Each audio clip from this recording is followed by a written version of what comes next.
Hi, this is Kirby Anderson. Each day we take on the tough issues and provide a biblical perspective to them. The topics we cover are wide-ranging.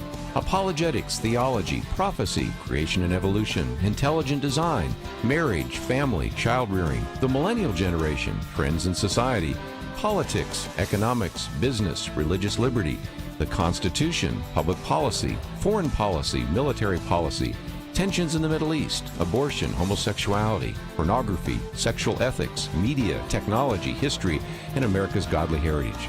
We talk about anything that affects your faith, your family, or your freedom. So don't go anywhere, because Point of View starts right now.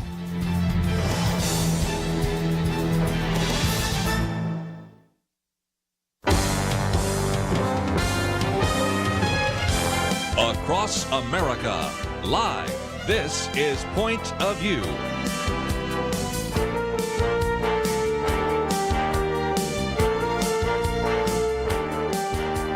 And now, your guest host for Point of View.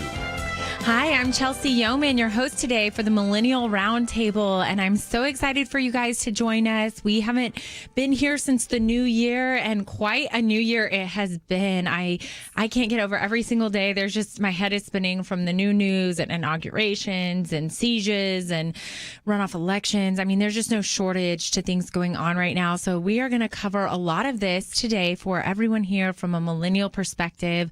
Our generation has, we think, seen a lot in politics change in our lifetimes, our relatively short lifetimes. And so I'd love to hear from our co-hosts today on all of these topics. The first one with us today in studio is Liberty McArtor. Welcome, Liberty. How are you? I'm doing great, Chelsey. Happy New Year. I'm glad to be here again. Happy New Year. I can't believe it hasn't even been the end of January. I think we've already had a year. 3 weeks ago, and it's already been a year. So, yes. And also joining us as co-host today is Jonathan Teague. He is on the line with us. Hi, Jonathan. How are you? Hey, Chelsey. Happy New Year. It's so good to be with you guys today. You too, Jonathan. Jonathan is the minister to married adults at Prestonwood Baptist Church in the Dallas area. Liberty is a freelance writer, and I go back with Liberty actually a few years. We worked at First Liberty Institute doing religious liberty work together. Yep. So her name is perfect for her occupation and passions, it turns out. But today we're going to start on the show. We're going to start with an article that was on pointofview.net. So you can go to pointofview.net and read all of these articles. But Kirby Anderson actually wrote this one about the big tech purge. And so kind of the theme right now I think we're going to cover is just cancel culture and the ramifications that has on freedom. And, millennials and the younger generations actually have a lot to do with cancel culture being even an item right now, and even a phrase that we're all familiar with. And so I definitely want us to be able to speak into that. And I think we're going to start here with big tech and everything that we're seeing, frankly, to me, that is eye-opening and red flags occurring. And so that's going to be our first article. And then a little bit later in the show, we're going to talk about just America's path towards socialism and ultimately communism from a historical perspective. Richad Lim will be joining us via the phone out of Washington, D.C. He's our resident millennial historian and has such an incredible perspective on everything from, I think, a good holistic perspective from a historical perspective, because as we know, nothing is new under the sun. Mm-hmm. So for our first article today, we're going to talk about big tech purge. And what we're referring to, of course, in case if you are listeners and, haven't been up to speed on this, is just the increase in censorship out of big tech companies. And as background, private companies, they're all private companies, right? And so it's a little bit difficult here to navigate, especially with my legal hat on, because we've got groups like Twitter, Facebook, Google, and Amazon who actually, I think, owns all of the technical platforms these guys operate on behind the scenes. They are private corporations, they're private companies, privately held. And the courts have held that private companies can have a personality. They can have viewpoints. They can donate money. They are a person under the law. And so it used to be in our religious liberty realm, or even in our free speech realm, that we used to say, well, private companies are allowed to have speech. They're allowed to do all those things. But what this has culminated in is when cancel culture comes up and all of the groups say, look, these are viewpoints we disagree with. We're going to start labeling people we disagree with, namely conservatives right now in the public realm. I mean, we just take such a beating as conservatives right now. You name it, we've been called it for years now. I mean, this is something that started when I was even leaving law school. There was a lot of labeling and name storming is what I called it, against Christians specifically, but conservatives more broadly. And now we've seen that really just escalated over the years. And things like Parler, for instance, was a new social media platform. So what we would call Twitter, Facebook, then there was Parler started up. And it was supposed to be a safe forum, a safe platform for Christians and conservatives or anyone really to join as an alternative to how liberal and extreme Twitter and Facebook, the censorship on those platforms are.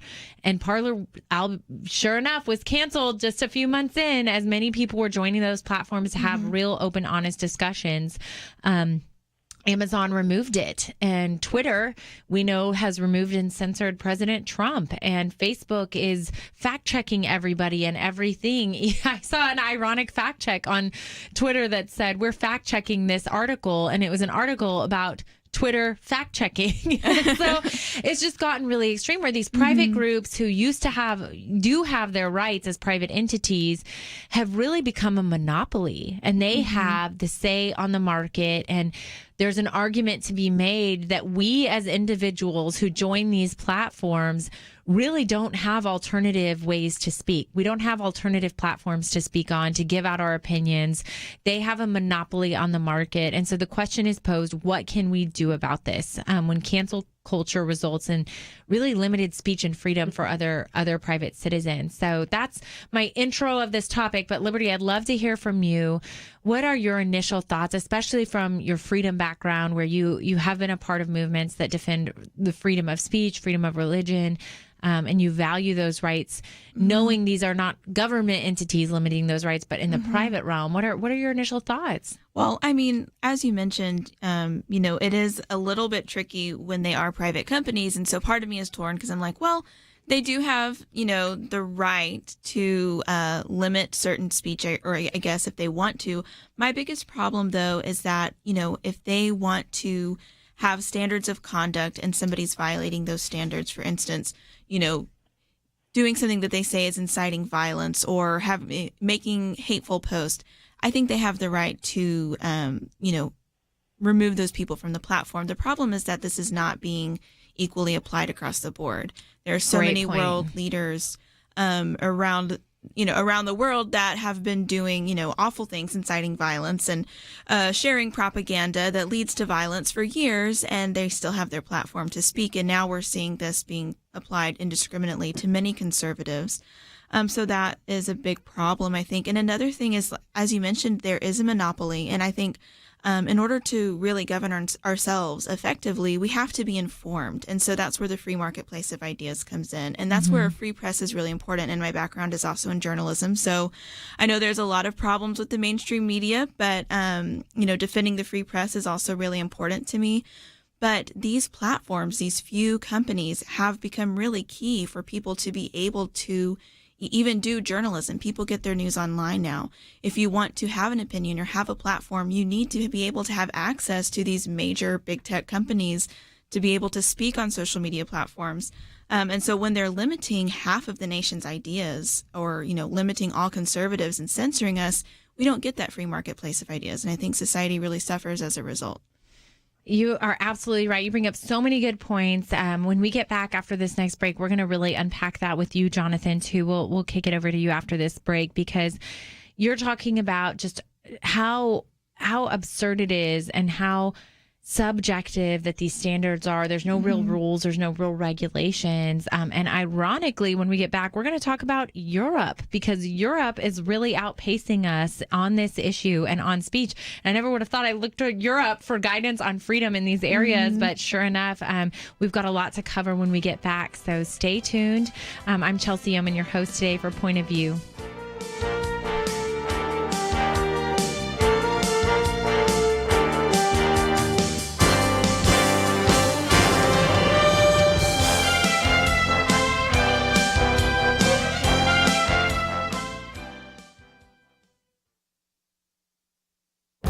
This is Viewpoints with Kirby Anderson. America's turning more into a secular society, but this post-Christian nation is not turned into a kinder, more tolerant place to live. Peter Beinart, writing in The Atlantic, reminds us that a vast majority of Americans still believe in God, but they are fleeing organized religion in increasing numbers. The percentage of people with no religious affiliation jumped from 6% in 1992 to 22% in 2014. Among millennials, that figure is 35%. Many secular people would have predicted that this trend would end the culture wars and lead to greater harmony in society. Just the opposite has happened. He says secularism is indeed correlated with greater tolerance of gay marriage and pot legalization, but it's also making America's partisan clashes more brutal. Non-churchgoers have adopted a bleak view of America more so than their church-going peers. He wonders, has the absence of church made their lives worse? Or are people with troubled lives more likely to stop attending services in the first place? Establishing causation is difficult, but we know that culturally conservative white Americans who are disengaged from church experience less economic success and more family breakdown than those who remain connected, and they grow more pessimistic and resentful. I think you could make the case that without the peaceful influence of the Christian faith, Americans gravitate to a darker view of the country and of other citizens. Trust and civility decline while anger and animosity increase. We should not be surprised that many Americans leave the church and organized religion, that the conflicts in society are intensifying rather than diminishing. I'm Kirby Anderson, and that's my point of view.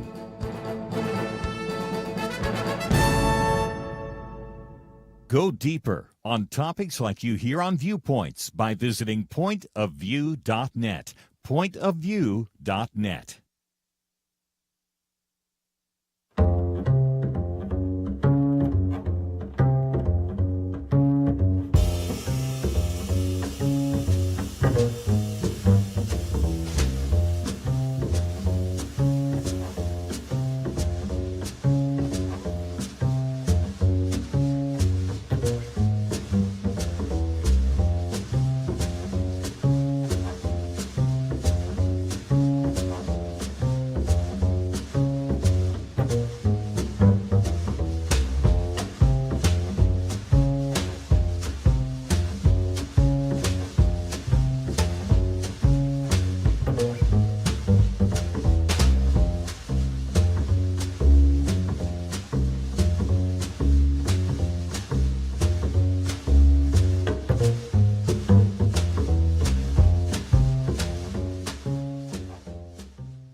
You're listening to Point of View, your listener-supported source for truth.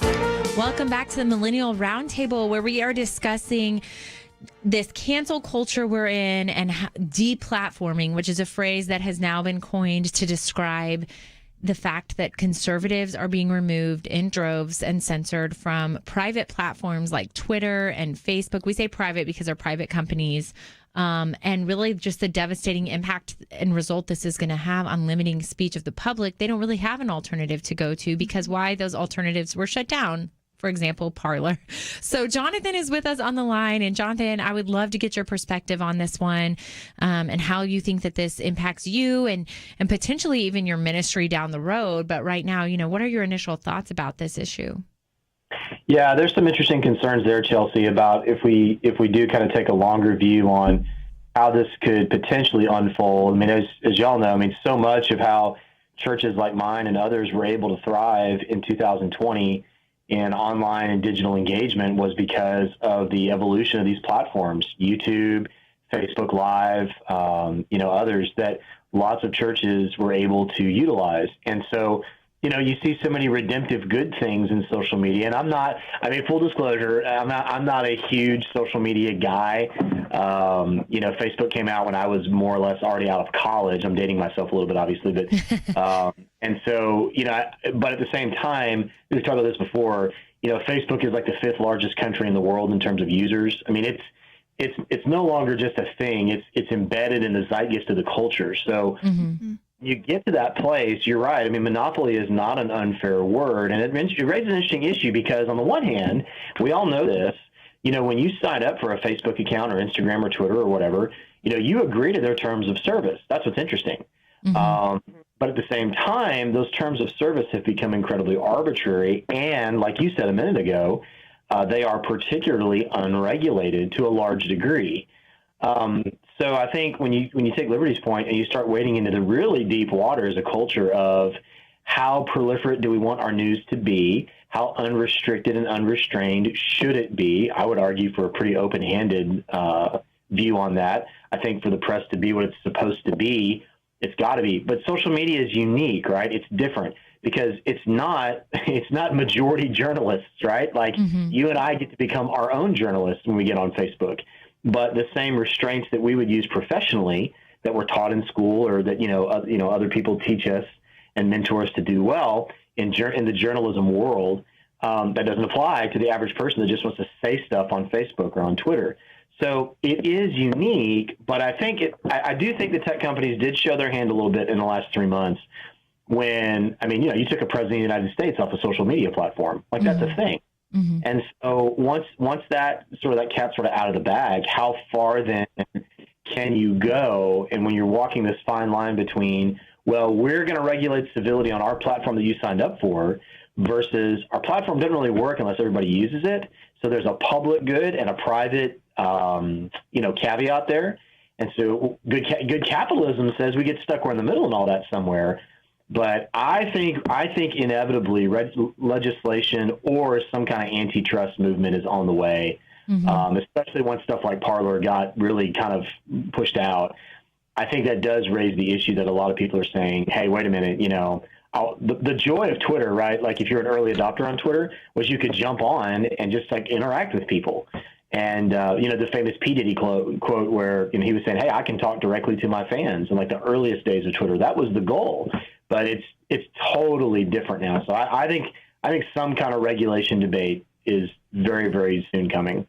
Absolutely. I want to get to the regulation side of this because we do have an article posted on pointofview.net that speaks to even what the European Commission is doing on this front. So we're definitely going to go down that route. But before we get there, I do want to touch on something you said a little bit earlier, Jonathan, which is really what is our millennial role in this? Like, how did we get here? And that is because my generation, I got on Facebook the first year that it was open outside of the collegiate realm. So when it opened up to high schoolers, but in my adult life, like late teenager through adulthood, all my 20s and now into my 30s, we haven't really known a society without these social platforms. And some people choose to use them. Some people don't. I'm pretty private on all of my things because, my job is a little bit public. And so I'm a little more protective on, very friends only, for instance. I'm not looking to be an influencer, but, a lot of people in our generation have made money on their YouTube channels, and YouTube stars is now a thing, and it's an actual career. Influencer is a career. I'll never forget the first time I heard influencer was actually on the show. There was another guest here,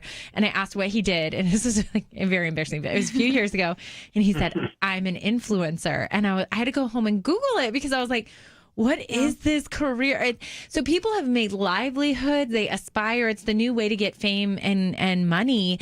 And so the millennials have had, I would say, a very large role in having built out and ballooned out the power and influence of these social media platforms. And they have more money than ever.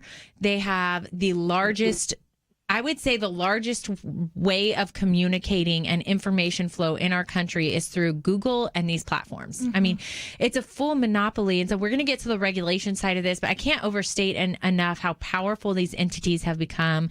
We've seen it now throughout our generation. The younger generations don't know a life even as children apart from these platforms. So Liberty, do you want to speak to that in your experience at all? Sure. Yeah, like you said, especially the generation coming after us, Gen Z, they don't remember a time when we didn't have Google, Facebook, Twitter, Instagram, and they're on these platforms. There are so many facets to talk about when talking about social media and big tech. But, some of I think maybe the older generation of millennials were really key in developing a lot of the technologies that we use every day now. I will plug real quick the documentary I was telling you during the break, The Social Dilemma on Netflix. it's really interesting because so many of these people who actually pioneered a lot of the technologies that we're seeing used at Twitter and Facebook and Google, they're now talking about how there are problems. And they actually argue for regulation as well because of the way that these technologies work. And they argue that they're actually driving partisanship in society and they're not an accurate reflection of reality, and that we need to develop a way to use the technologies because there are benefits, but use them ethically. And so I think there is a place for some regulation. And so I think that's something that we as millennials have to discuss because this is kind of our realm. This is the world that we have grown up in. And another thing to think about is that if you have so much power in these big tech companies and in these social media platforms where they really are essential to communicate in this modern day and age, look at who's running them. It's overwhelmingly liberal, and that doesn't reflect, in the United States, we have a diversity of viewpoints. We have a lot of conservatives. You have a lot of liberals. But if you look at mainstream media, and if you look at big tech, it's liberals who work there and run those companies. And so if even they are admitting on the inside that there are ethical problems with how the technologies work, and, they skew far to the left, and then we start seeing that they have the power to censor voices that they don't like, then I think we really do have to look and say, how can we make sure that this is fair and it's an even playing board for people? Yes, which begs the question, what can we do about this? Because I think we can all agree it's a problem. It's a problem for anyone who's not in the majority, right? I mean, our founding fathers always talked about factions and that the majority really gets all the power. And this is just a great example, horrible, sad example, but a very poignant example of when majority gets so powerful, they stymie the voice of minority factions. In this case, it does tend to be Christians and conservatives. So Europe, I never thought I would say this, but let's look to see what those Europeans are doing because they actually are really, really forward thinking on this issue. And I attended this very, very, I would say nerdy conference. It was a legal conference. It was Federalist Society conference. And there was the head of one of the members of the European Commission came to speak. And this was years ago. And he was saying in Europe, culturally speaking, they're ahead of us on regulating the big tech industry because culturally, people are more suspicious of private companies, but tend to trust their governing officials.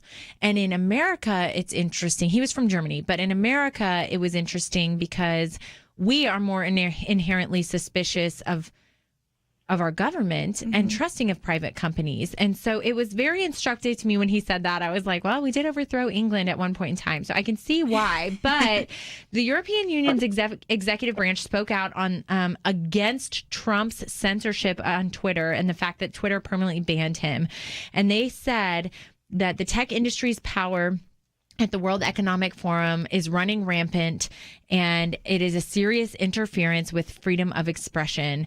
So they are coming out against this in support of Trump and his banning and likely those issues. So as a tech industry, they are regulating it in Europe, and we can take note of that here. We're going to talk a little bit more about this after the break because we've got to go to one of those breaks, but stay tuned and we'll talk about solutions to this issue. What can we do legally, or what should we do legally?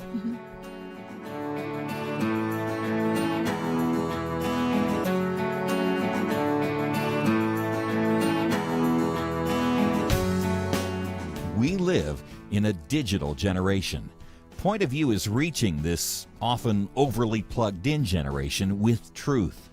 You can keep up with us 24 hours a day using your phone, your tablet, your laptop, or your desktop. Search for the Point of View radio talk show on Facebook, where you can keep up with today's issues, learn about current and upcoming guests by liking us on Facebook. Also, follow us on Twitter. Our handle is @Point of View RTS. That stands for Point of View Radio Talk Show. Learn, interact, make a difference with Point of View using new media. And here's one way you can make a big difference. Help us increase our reach by spreading the word among your friends. Share a Facebook post. Tag us in a tweet. With enough joining us to plant seeds, we'll see a tremendous harvest. Come on, it only takes a minute. Search for Point of View Radio Talk Show on Facebook, @Point of View RTS on Twitter, and subscribe to the Point of View Radio Talk Show channel on YouTube. Learn, interact, share. the Point of View radio talk show. Point of View will continue after this.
You are listening to Point of View.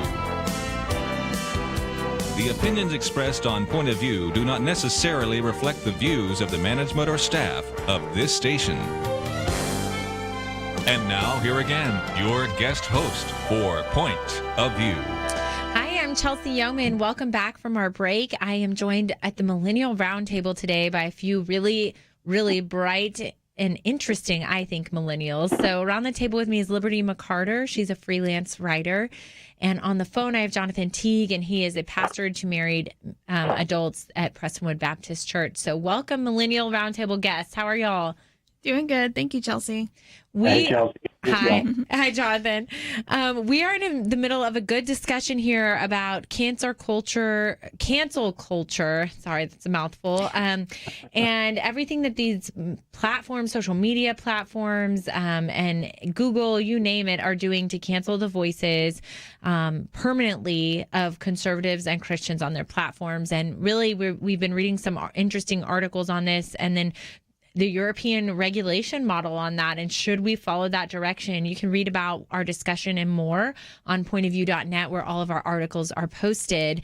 But I wanted to recircle back to what we can do here in America. We said that in Europe, they're ahead of us a little bit on this and have been regulating for years because they do tend to regulate their companies more. Conservatives in America, we are traditionally deregulation. We like the freedom of the market. And so we're facing this conundrum where we're seeing basically the majority of Americans' only speech platforms or outlets are controlled by liberal private companies. And typically we want deregulation and capitalism to flourish. But when those companies are stymieing our speech, it feels like something should be done. And so I am a nerd and have a legal background and did some research for you guys on this because it was something I was really grappling with even a few years ago when these questions first arose. They've been around for a long time. I think they're really escalated right now. Specifically, we've seen how extreme these groups have become by shutting down even alternatives. So Parler, for instance, was a social media platform that came out as an alternative to these groups, and that was shut down by Amazon, who hosts most of these platforms and sites. So what we can do, there's a few things legally speaking. The first is something that the Attorney General and many state attorneys general offices have joined in a lawsuit against Google and Facebook, saying that they are monopolies. They say there's no real direct competitor out there.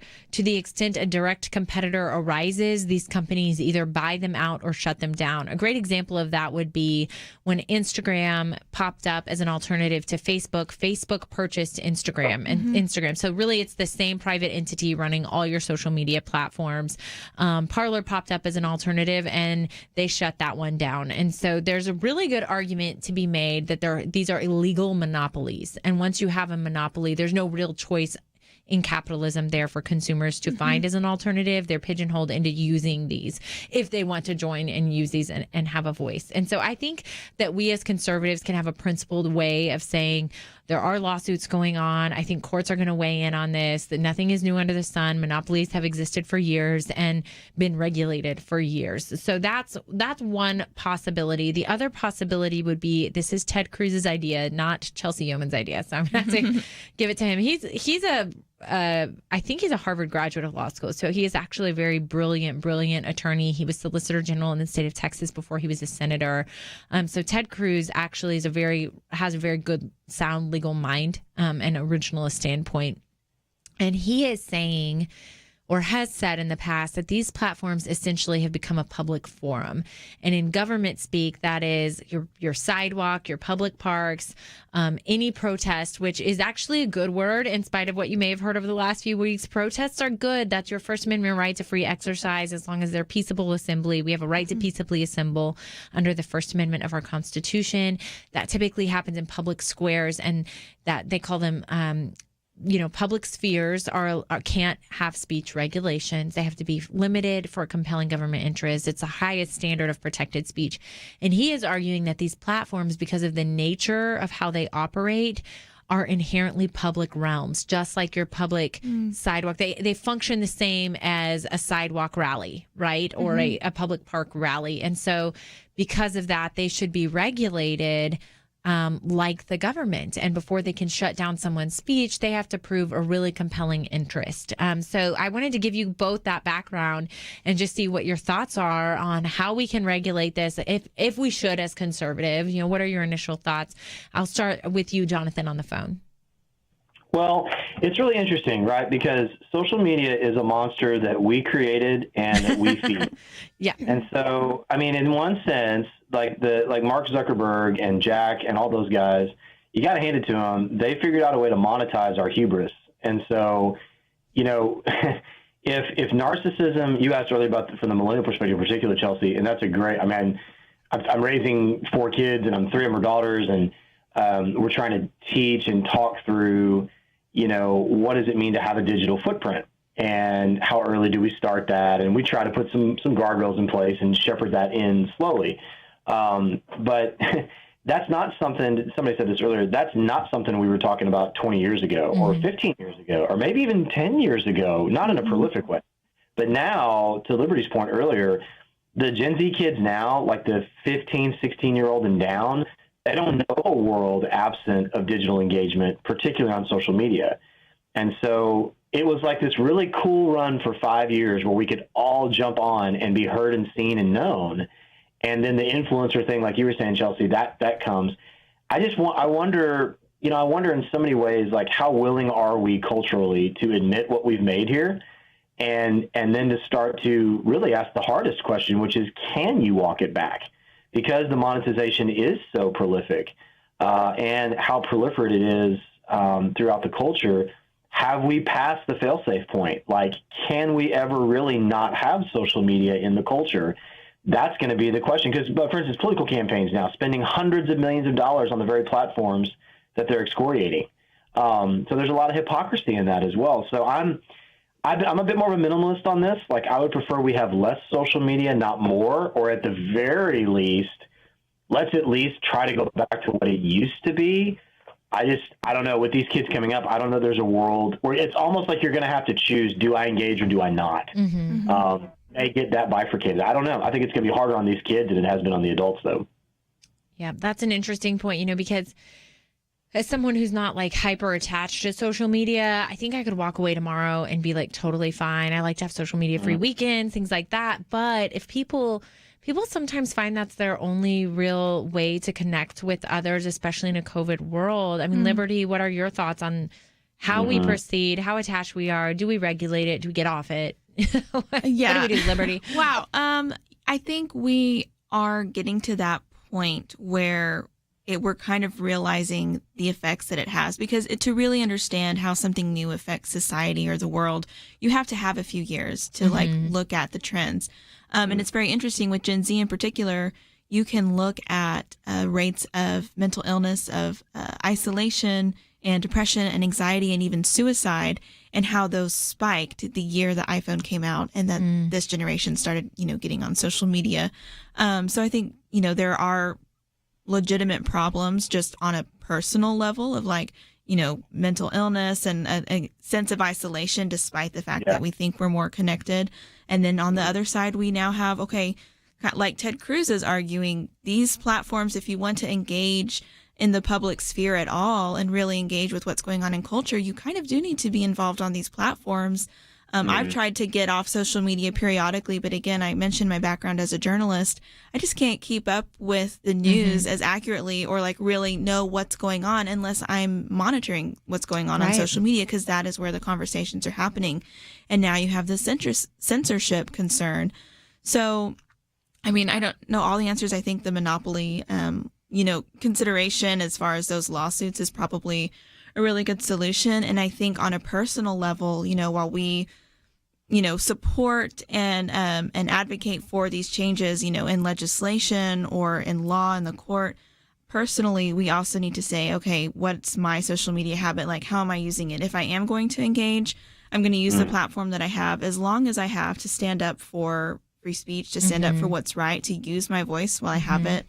And at the same time, how am I going to make sure that it's not impacting me in a negative way? So it's just, we have to learn how to engage in a healthier way. And I think more people are becoming aware of that. I think you're right. One last thing, I always have to call out hypocrisy when I see it. So I'm going to say this last thing before we move on to our next topic after the break, but that these platforms are censoring Christian worldview, conservative ideas, speech they disagree with, but not things like child abuse or pornography. And so even the FBI has had to step in when Twitter, for instance, most recently refuses to remove sexualized content of minors. it proliferates these platforms, and I think they should be held accountable for a lot of reasons on a lot of different fronts. And we as populations who use these platforms, we have an accountability to that too, and to ensure that people understand some of the dangers that are occurring on these platforms. So I'll end there. When we get back, we're going to continue to talk about cancel culture and the pro-life rally that was canceled this weekend.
Now, back to Point of View, your listener-supported source for truth.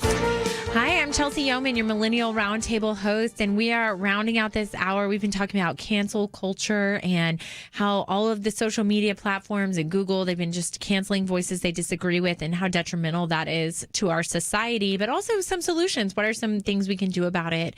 I'm going to turn now, though, to a discussion about speech in another realm, which is the speech, free speech. We're allowed to protest as a country, the right to peaceably assemble we've done. And for years, hundreds of years, it's been protected and enshrined in our First Amendment right to free speech and freedom to assemble. And that is really, we're seeing that the Trump rally that went south and storming the Capitol, which none of us here, I don't know yet, but I don't think anyone here would say was a good thing. That was, really devastating thing to watch at our national capital unfold.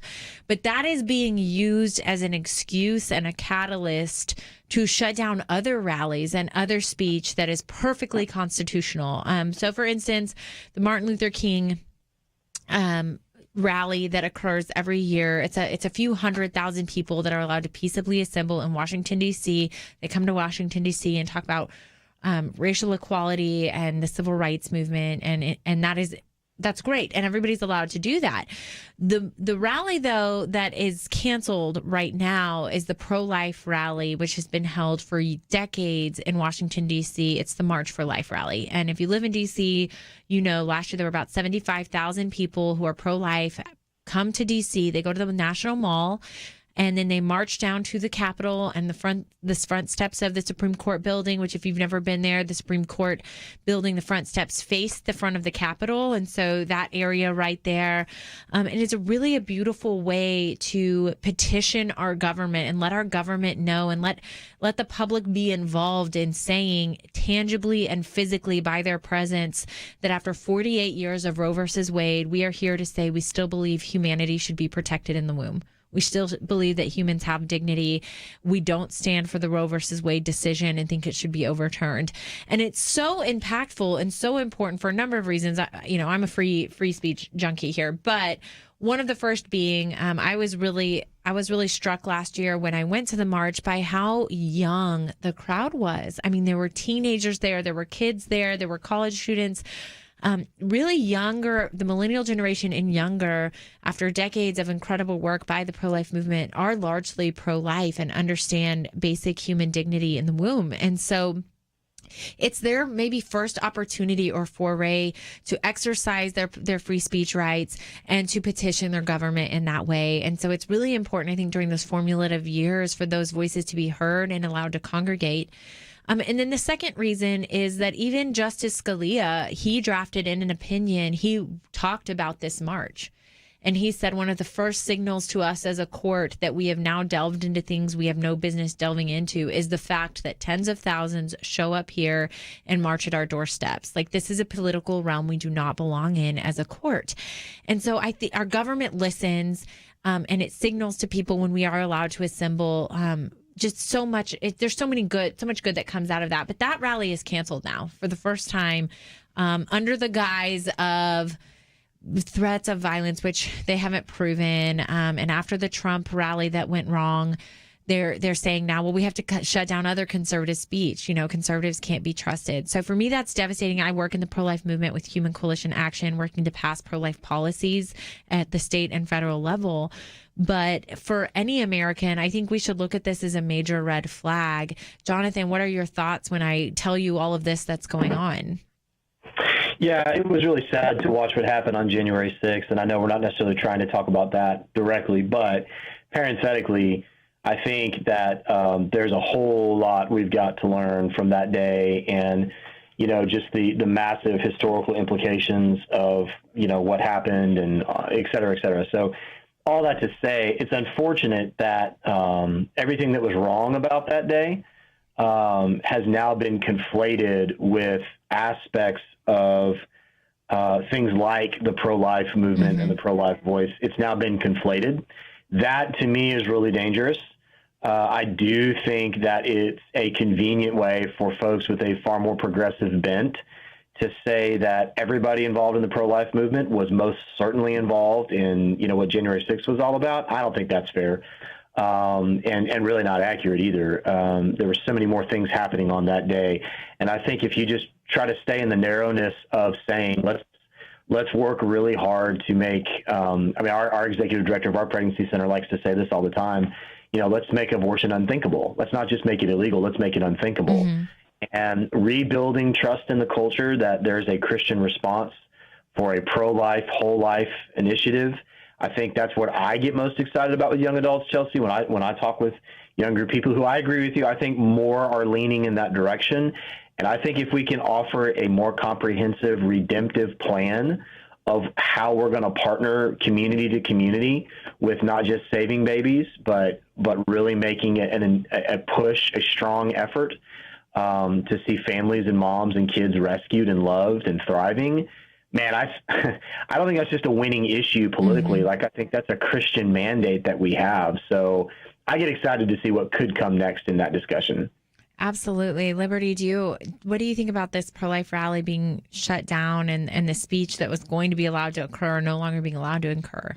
Well, you may have other information. I have a little bit of a different perspective. I actually wrote about this last week for the stream, arguing that it was a wise decision for them to cancel because the March for Life issued a statement saying their primary concern was COVID-19. And as you said, last year, 75,000 people. So that's the ultimate super spreader event. And as pro-lifers, we want to make sure that we're not unnecessarily endangering life of the vulnerable, including pregnant women. I'm actually pregnant right now, elderly people and things like that. And then also I'm a law enforcement family. So they mentioned, how many of the local law enforcement officers help them every year. And they are kind of overwhelmed. I think things are calming down a little bit, but right around the inauguration and after the horrible events in the Capitol on January 6th, I think there was concern of not kind of overwhelming with here's tens of thousands more people coming in. When we have, thousands of National Guard troops and law enforcement on high alert. That was their public statement. And so if they felt like that was the right call, then I support that. But that's where I think the positive side of technology comes in of we can still, we can still talk about these things virtually. And I actually help my church run a pro-life center as well. And we can still be active this year, doing the work that really needs to be done to help people during this time and save babies. And we can gather to march next year. So that's kind of my perspective. That's, I appreciate your different perspective and the law enforcement perspective. And I do understand it.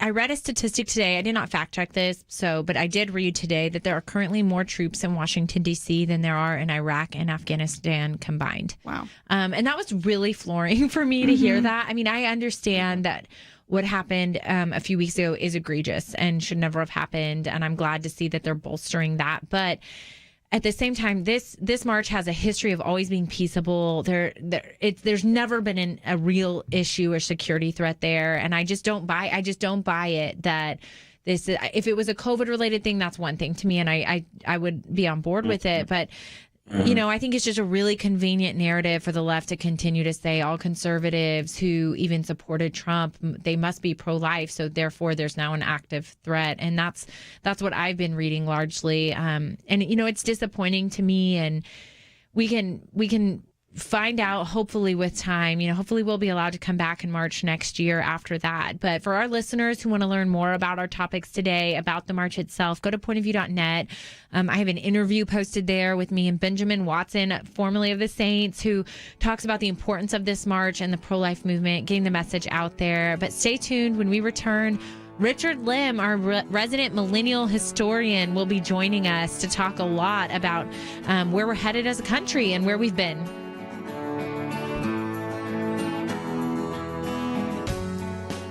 Having civil conversations about important issues seems to be harder and harder. Various media outlets tell people what they should believe, why they should be outraged, and getting people to actually think, well, it can be difficult. Whether it's the gospel, tax issues, social policy, or just about anything else, you need to have solid information and clear thinking to address the hard issues. You need God's truth applied. And that's what you get in less than 2 minutes with Point of View's Viewpoints Commentary, a daily resource to help you be informed and think through the things we need to be talking about. It is free and will arrive in your inbox each day when you visit pointofview.net/signup. Sometimes we know we should say something, but we're silent because we're not quite sure what to say. Viewpoints Commentary can help you break the silence and change the narrative. It can make you a more equipped agent for truth. Get your free subscription to the Viewpoints Commentary at pointofview.net/signup. Pointofview.net/signup. Point of View will continue after this.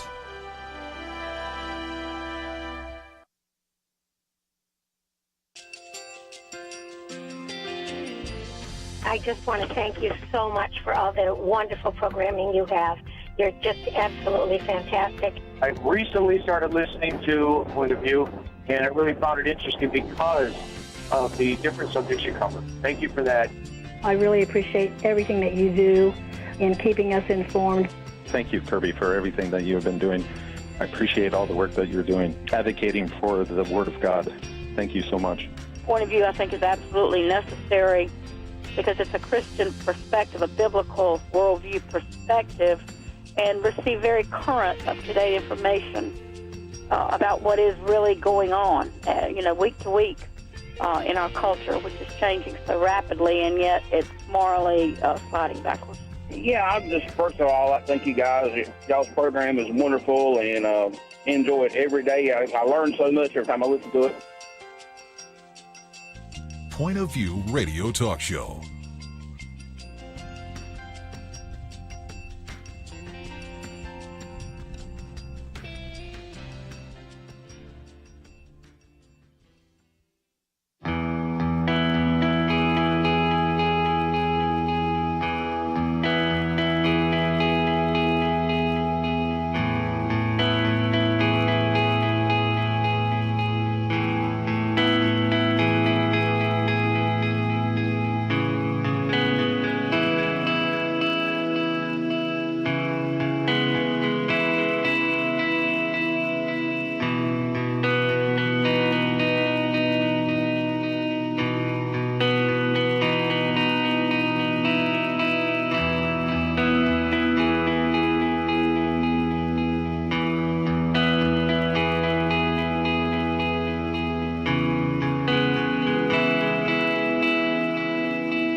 Hi, this is Kirby Anderson. Each day we take on the tough issues and provide a biblical perspective to them. The topics we cover are wide-ranging.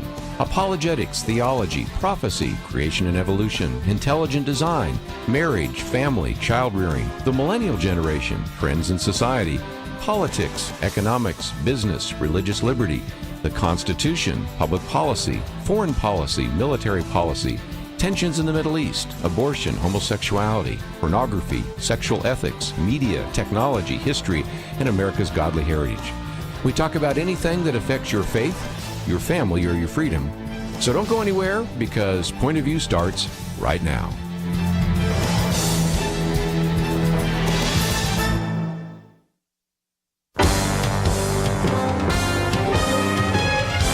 Across America, live, this is Point of View.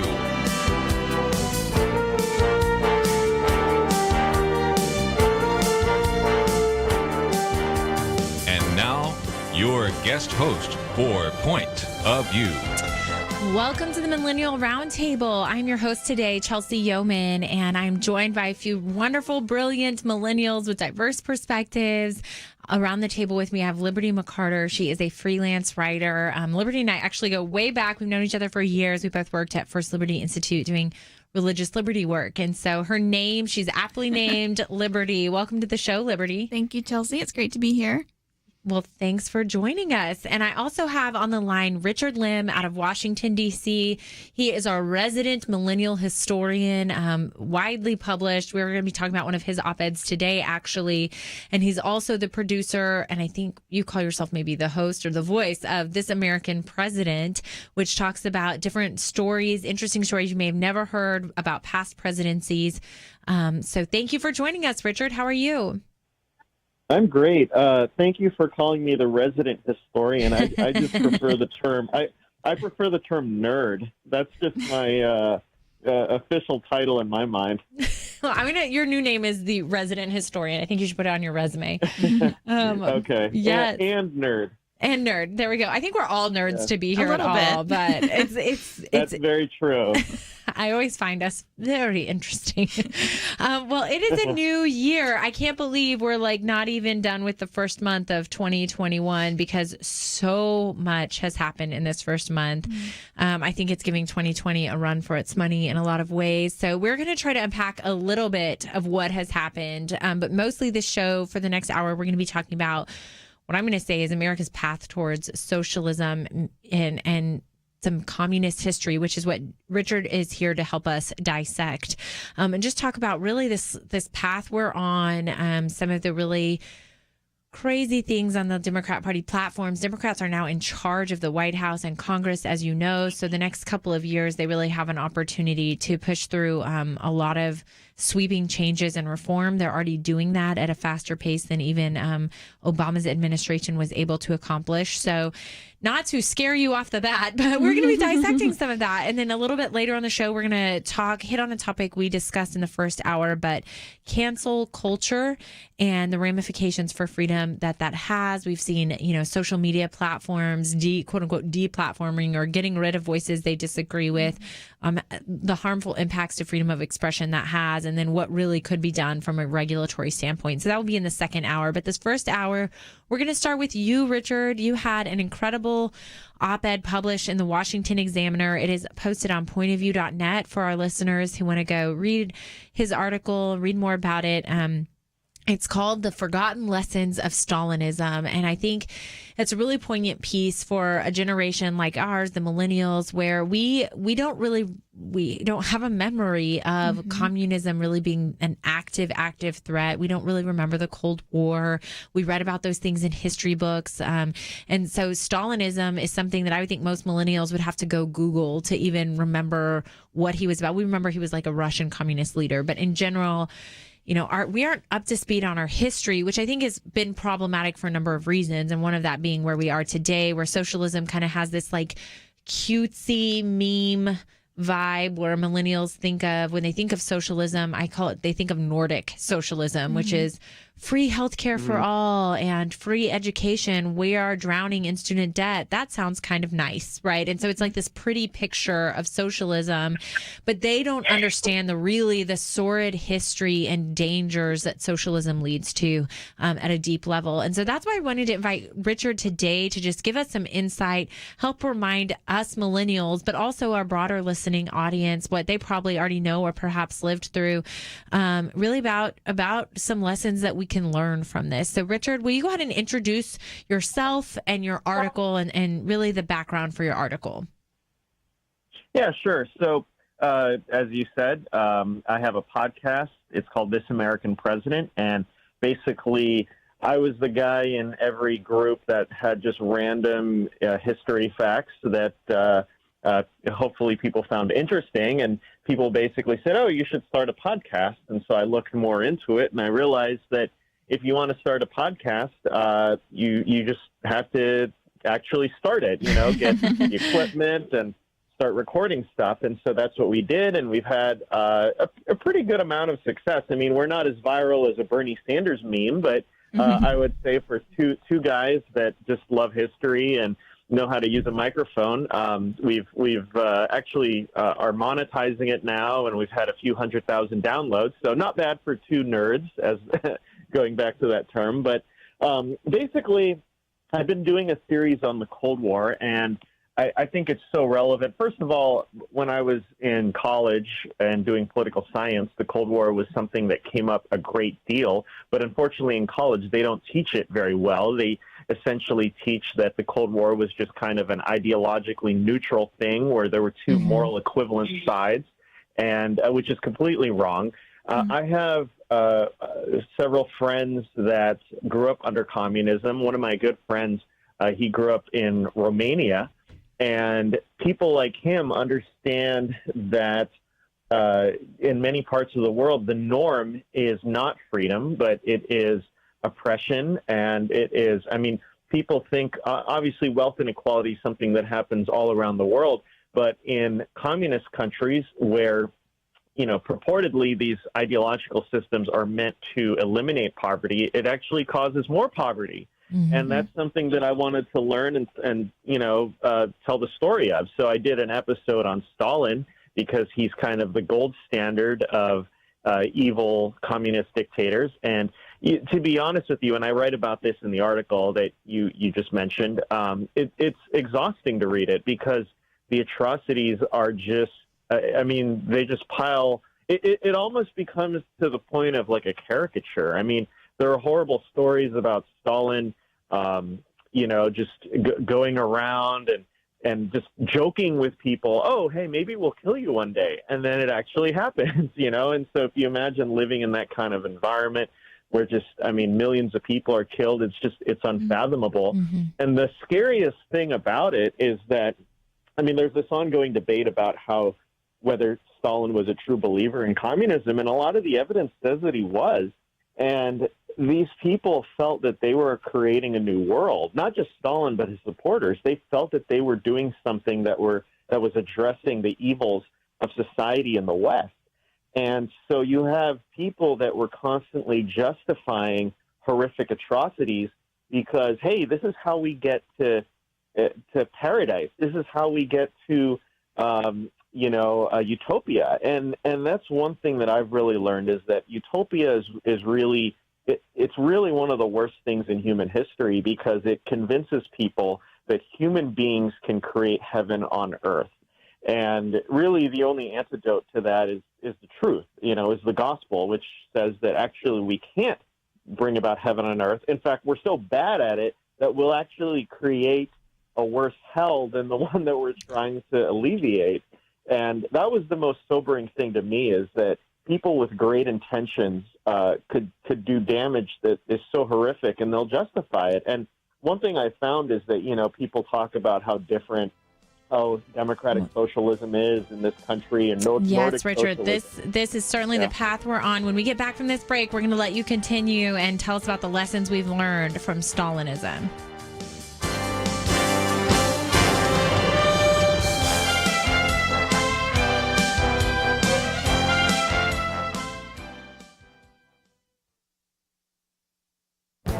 This is Viewpoints with Kirby Anderson.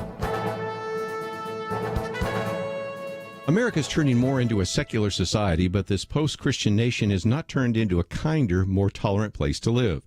Peter Beinart, writing in The Atlantic, reminds us that a vast majority of Americans still believe in God, but they are fleeing organized religion in increasing numbers. The percentage of people with no religious affiliation jumped from 6% in 1992 to 22% in 2014. Among millennials, that figure is 35%.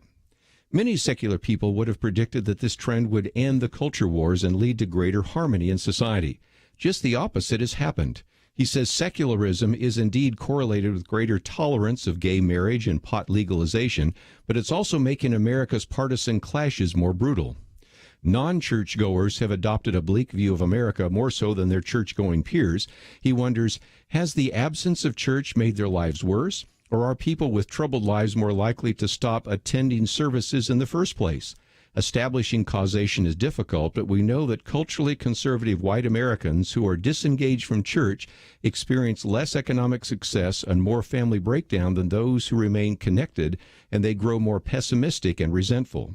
I think you could make the case that without the peaceful influence of the Christian faith, Americans gravitate to a darker view of the country and of other citizens. Trust and civility decline while anger and animosity increase. We should not be surprised that many Americans leave the church and organized religion, that the conflicts in society are intensifying rather than diminishing.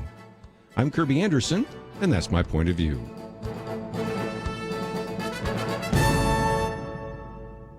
Go deeper on topics like you hear on Viewpoints by visiting pointofview.net. Pointofview.net.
You're listening to Point of View, your listener-supported source for truth.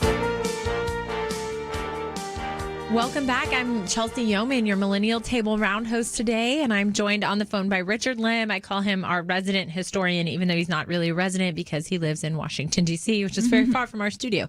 But he brings such an enlightening view. Right now we're talking about Stalinism and an article he wrote that really just brings the historical perspective of what really occurred and the heinous crimes that occurred under the Stalin regime in Russia. And we were saying that, millennials have kind of, we never really lived through anything like that and have almost like a sterile view of communism and the Cold War. And but in my mind, and Richard, I'm sure I'm hearing this from you too, that communism is a very active threat, if not the most active threat to America today. It looks different. And so I wanted to give you a minute to finish your thought, Richard. But after you finish your thought, me and Liberty were talking on the break about some questions we'd love to get your input on. So go ahead, and you were telling us about your article and some of the ways that you think it parallels with things we're seeing in society today.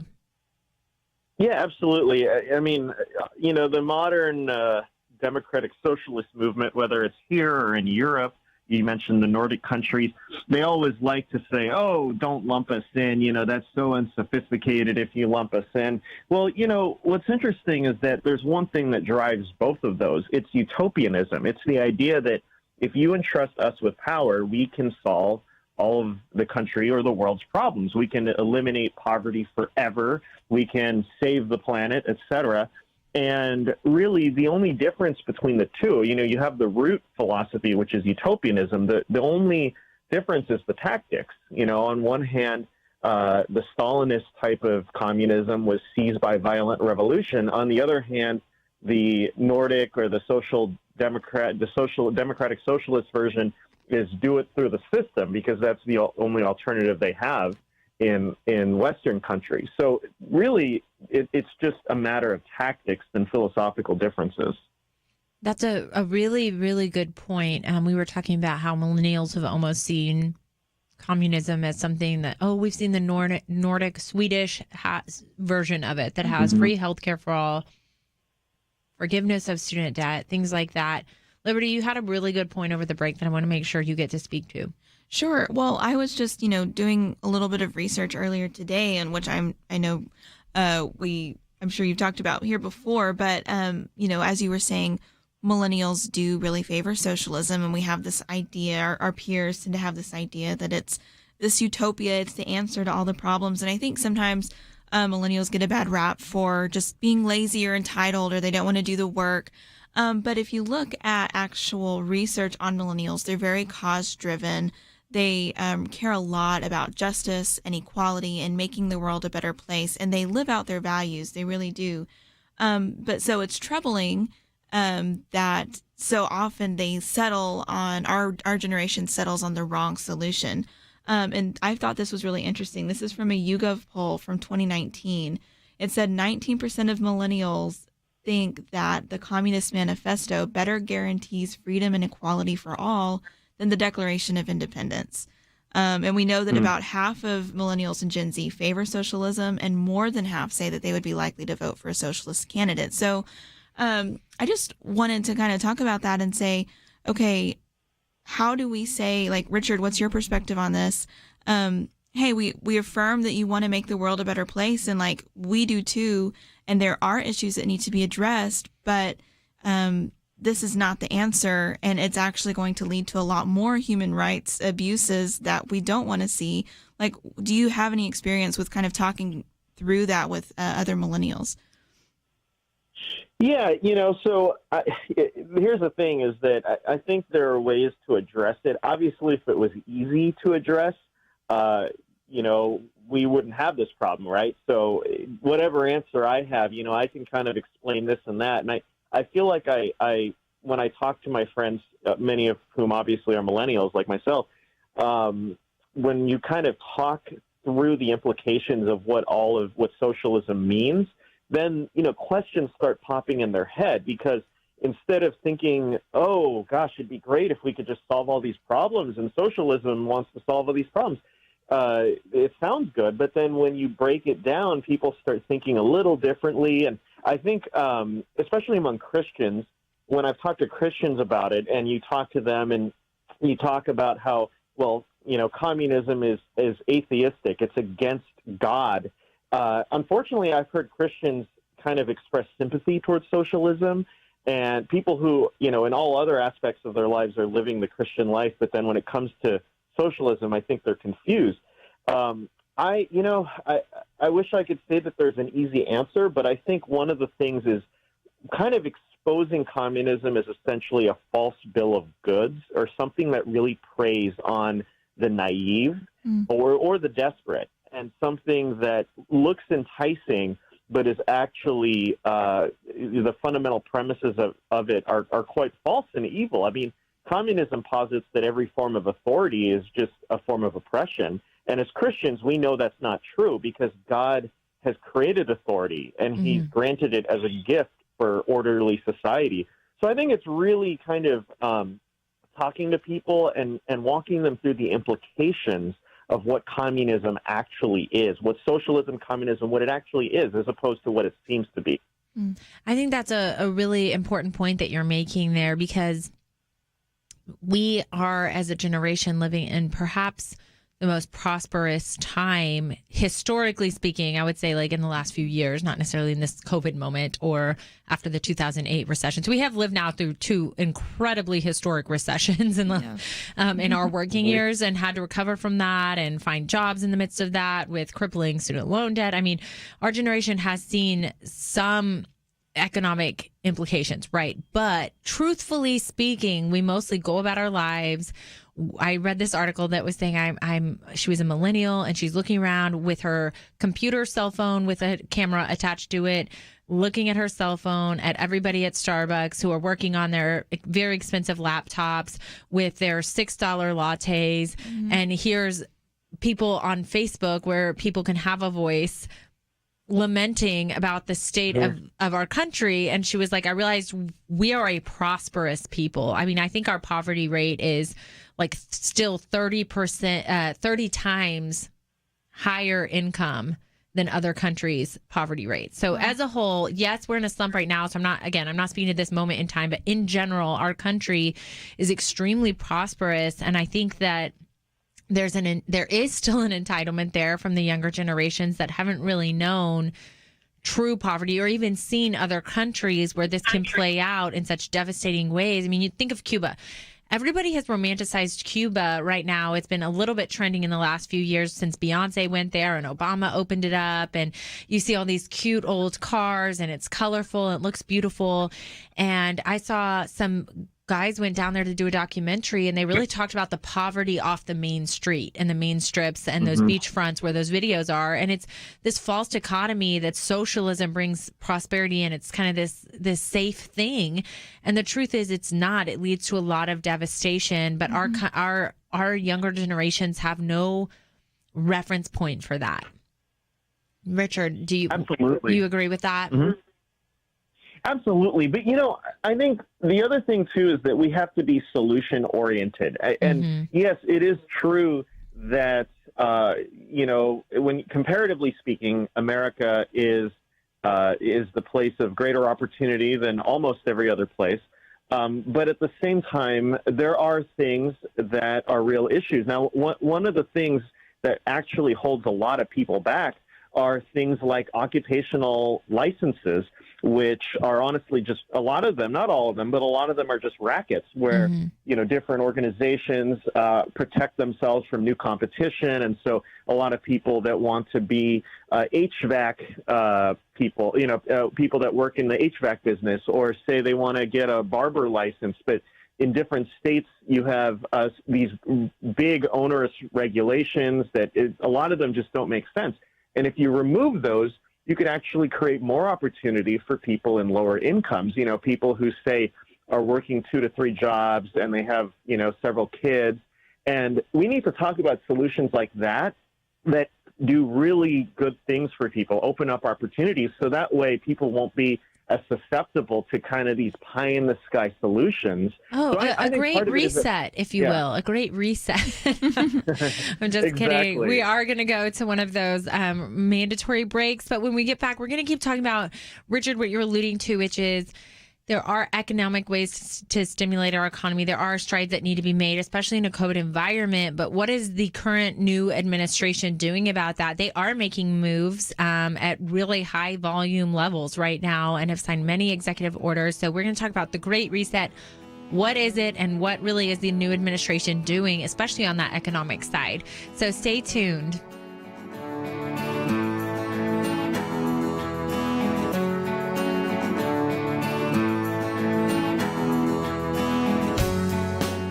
We live in a digital generation. Point of View is reaching this often overly plugged-in generation with truth. You can keep up with us 24 hours a day using your phone, your tablet, your laptop, or your desktop. Search for the Point of View radio talk show on Facebook, where you can keep up with today's issues, learn about current and upcoming guests by liking us on Facebook. Also, follow us on Twitter. Our handle is @Point of View RTS. That stands for Point of View Radio Talk Show. Learn, interact, make a difference with Point of View using new media. And here's one way you can make a big difference. Help us increase our reach by spreading the word among your friends. Share a Facebook post. Tag us in a tweet. With enough joining us to plant seeds, we'll see a tremendous harvest. Come on, it only takes a minute. Search for Point of View Radio Talk Show on Facebook, @Point of View RTS on Twitter, and subscribe to the Point of View Radio Talk Show channel on YouTube. Learn, interact, share. The Point of View Radio Talk Show.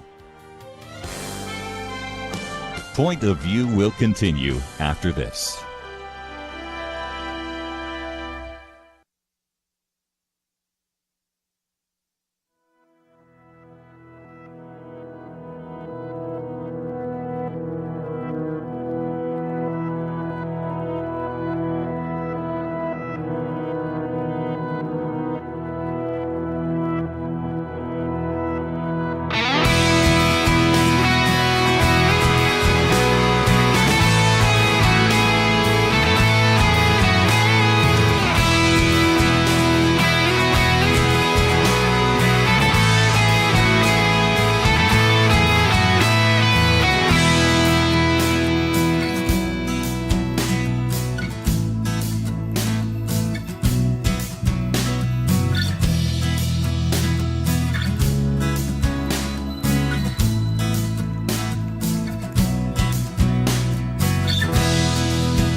You are listening to Point of View. The opinions expressed on Point of View do not necessarily reflect the views of the management or staff of this station. And now, here again, your guest host for Point of View. Hi, I'm Chelsey Youman, your Millennial Roundtable host for the day. And we have with us on the line, we have Richad Lim and in studio, Liberty McArtor. And we've been talking a little bit about Richard's op-ed, which was published in the Washington Examiner. You can read about this topic or any of the other ones we're talking about today on pointofview.net. But we were talking about forgotten lessons of Stalinism, and that so much actually evil and horrible things have been perpetuated in the name of equality and trying to make a utopia and doing the right thing. And I wanted to move on a little bit and talk about really some socialist aspects or ideas that are making their way up in the ranks or in the public realm. And I don't know if our audience, if you guys have listened or heard much about these ideas, but I want to make sure we flag these today for everyone, for the Biden administration moving in these directions, but also for millennials. You know, we have a responsibility to be educated on these issues. And I think many of these types of issues and concepts naturally appeal and draw to millennials. So I'm going to start with an article here where John Kerry talked about the Great Reset.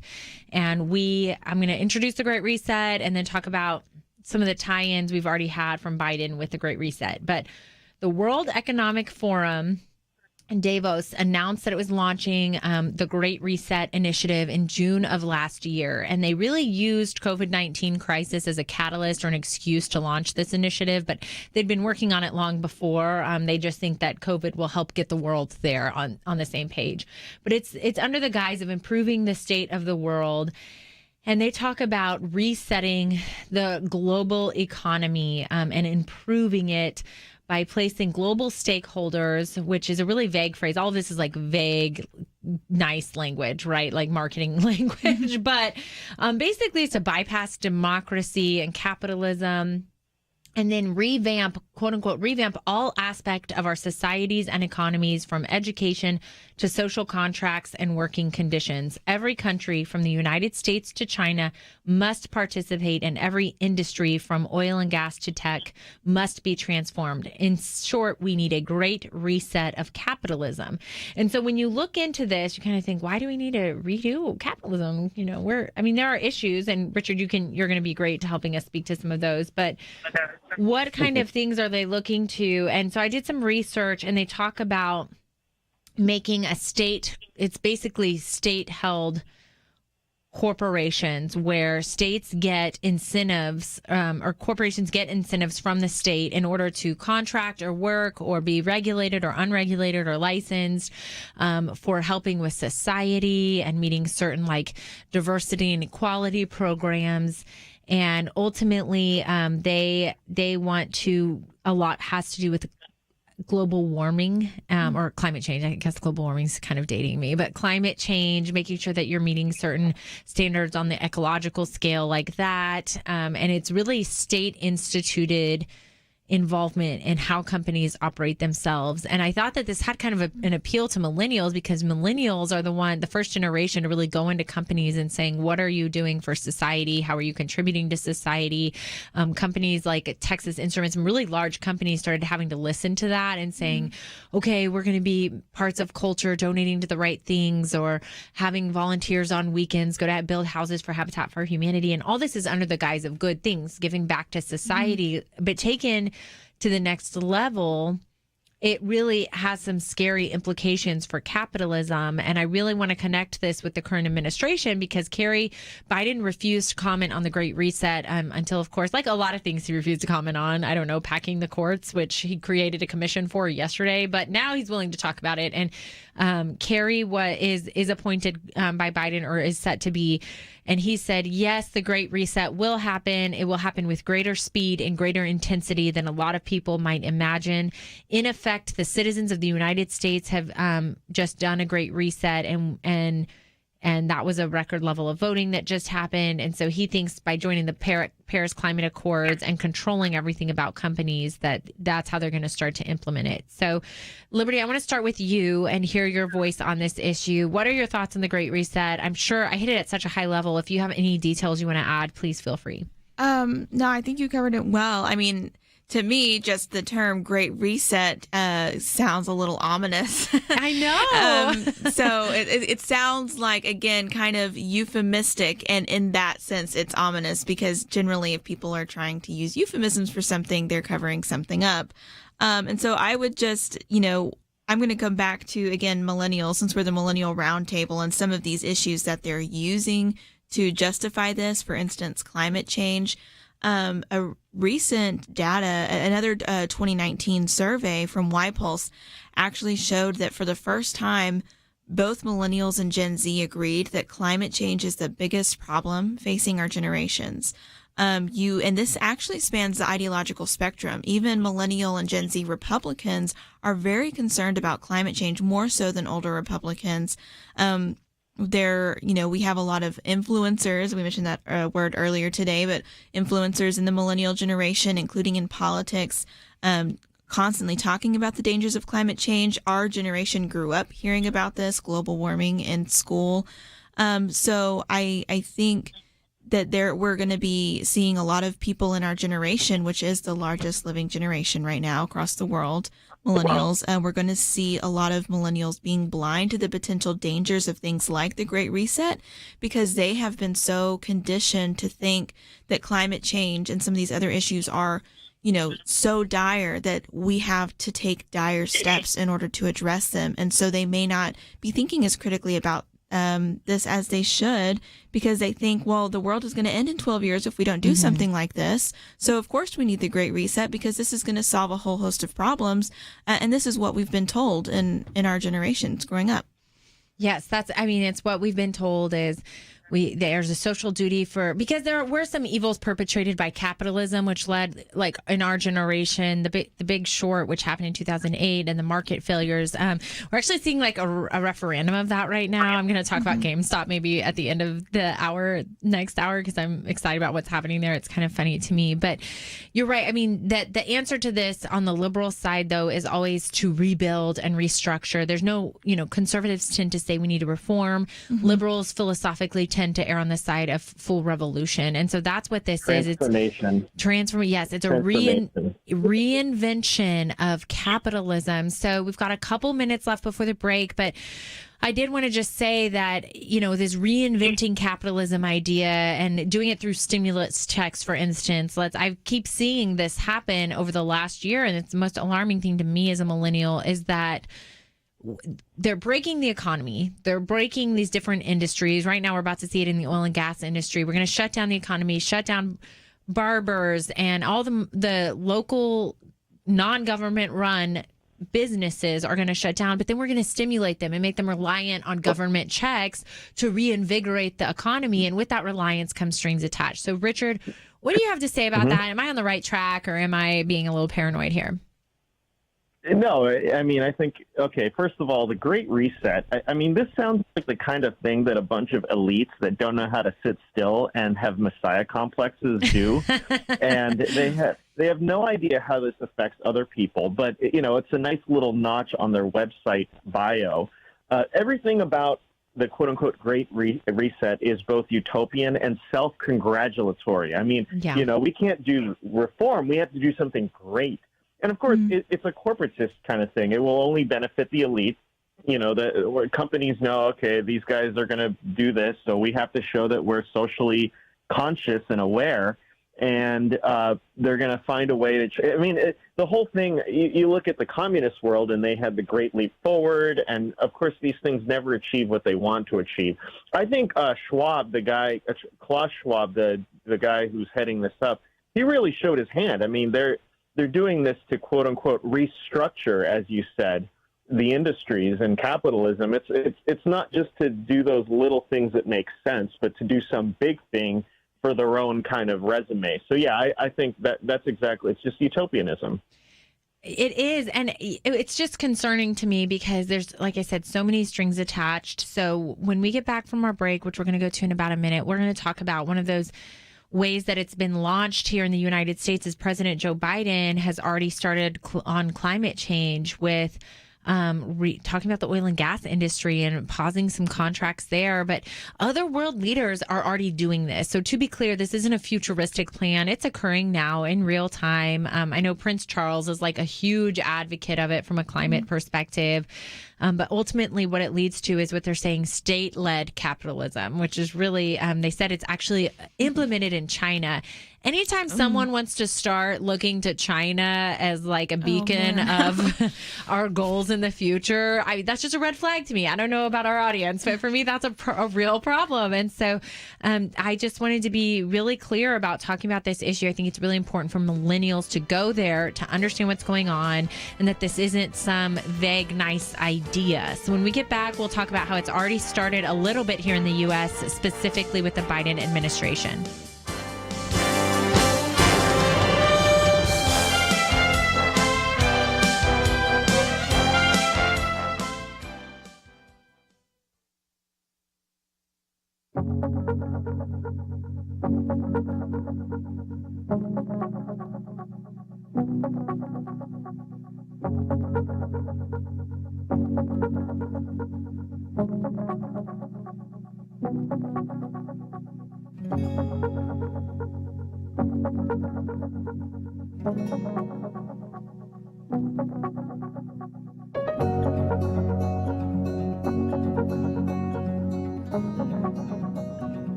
Now, back to Point of View, your listener-supported source for truth. Well, welcome back from our quick break. I'm still here, Chelsey Youman, with Richad Lim on the line, who's talking to us. We're talking about the Great Reset and strides that are already being made in that direction. And also on the line, we have Jonathan Teague, who is with us, who gives great insight to these things. So I wanted to introduce our last topic for the hour, which is that Joe Biden is launching pretty swift changes on climate change already. He's only been in office not even a few weeks, but he has challenged current oil and gas industry. We know that he's stopped production on the Keystone Pipeline, which has immediately stopped 11,000 jobs from progressing. I think it's temporary at this point, but who really knows? I've seen an estimate that up to 77,000 jobs in the U.S. economy are going to be impacted, even if temporarily, by that move. And so it's pretty aggressive. I did fact check that. It was so funny. Washington Post fact checked Ted Cruz for initially saying that, and then they were really disappointed when Ted Cruz was right. But it's really devastating to the oil and gas industry, some of the things he's doing. And of course, it's all in the name of climate change. They had a really helpful suggestion, though, for now all of our newly unemployed oil and gas industry individuals. They can just go make solar panels. That was their great suggestion. So pretty unhelpful from our new administration on that. But they are essentially stopping all contracts on government land on I think they said that they wanted to make 30% new government land, but out of the government land they currently have where there's the oil and gas industry operates, they're going to stymie that operation, which means they'll have to find the oil and gas people who are currently contracting or future contracts will have to go elsewhere, including outside of our country, to continue developing the oil and gas industry. So, Richard, we were talking about the Great Reset and continue to go back to that topic and talk about how this plays in with it. Mm-hmm. Yeah, the thing about Joe Biden is that he's one of those guys, he does what Obama did so well, unfortunately, which is that he speaks like a moderate. He talks about unity, but in reality, what he means is unity for his party. And what you see here is kind of your typical Democratic giveaway. Suddenly climate change is becoming a priority for not just environmentally minded groups, but it's also it becomes a giveaway to businesses. They're reaching out to organizations like the Chamber of Commerce and things like that, and they're trying to attach that stimulus element to this bill, so therefore they can piggyback off of this kind of environmental agenda by by distributing giveaways to all these different groups within their party. And now it's become kind of a racial thing. They're saying that, climate change impacts minority groups disproportionately. Mm-hmm. And so this basically gets them onto the table on the climate change agenda. It's going to cost $2 trillion. And Joe Biden, who talks like a moderate, is actually the thing with Joe Biden is that his opinions basically change with the party's opinion. He once supported the Hyde Amendment. Now he's against it. When it comes to environmentalism, he talks like a moderate, that he's listening to all these leftist groups. And you have to love the terms here. He wants to create a civilian climate corps initiative. This is named after FDR's Civilian Conservation Corps, which did nothing for demand. It was patterned off of that. It sounds great. $2 trillion, just another $2 trillion for the debt we already have. He's going to have agencies look at climate change effects for all their decisions. I've worked in government. All this will do is create more bureaucrats that cost public money but add no discernible impact to the country. With climate emissions being so low as a result of technological advancements, you have to question whether this will actually do anything. And of course, if you question the policies, they'll call you a climate denier. And so, it's really, we just have to call it for what it is. It's a socialist giveaway. Yes, I think you're really onto something there, because it's really hard to, especially when they talk in such generic terms. I mean, who isn't for, he says environmental justice movement, but you have to really pop the hood and look at what these actual policies, the impact they have, and the direction they're taking our country. Jonathan, I know you're on the line. I would love your input on either topic, climate orders and energy impact here in our country, or John Kerry's statement about Biden being very on board with the Great Reset. Yeah, the kids of the 90s on this show will fondly remember our good friend Captain Planet. That's about as environmentally just as we got back in the day. And now, Richard's right. The unnecessary overlapping here of terms and initiatives is really troubling. That's such a good point. The Civilian Climate Corps it's a nod to FDR neo-socialism in a lot of ways. And what were placeholders in the Depression to get people back to work now sure do seem like initiatives to really upend the economy with mostly political aims. I really think Richard's analysis there was spot on. And I think it raises questions that have come up earlier today, Chelsey, where we're kind of sneaking in terms here to really cloak in a lot of ways and put a really thin blanket over what really seems to be the issue here is not only upending where obviously the Trump administration was headed in a lot of ways, but really also kind of putting a wall in front of the marketplace. in 2021, it's odd to me that with technological advancement and the global connectedness of the economy, that we can't innovate our way through this. And I just think that every time that the government tries to be the tip of the spear on this, rather than an engine to help and partner, I just think it opens up doors for what, like Richard said, a lot of unnecessary, very, very fat policy that is going to be slow moving. It sounds great in a speech when you're stumping or in a debate, but I don't think it's going to net the results that actually stem to whatever degree climate change is happening, which is an even broader debate, I guess. But that I don't think these things are going to do it. I think it's a lot of posturing to get ready for the midterms in 22 and to help Joe Biden not be a one-term president, which I think both are going to be in question if a lot of this becomes real over the next year. Well, I don't know that my concern is that it will be ineffective, because I think anytime the bureaucracy gets involved, it's less effective. We've seen that time and time again.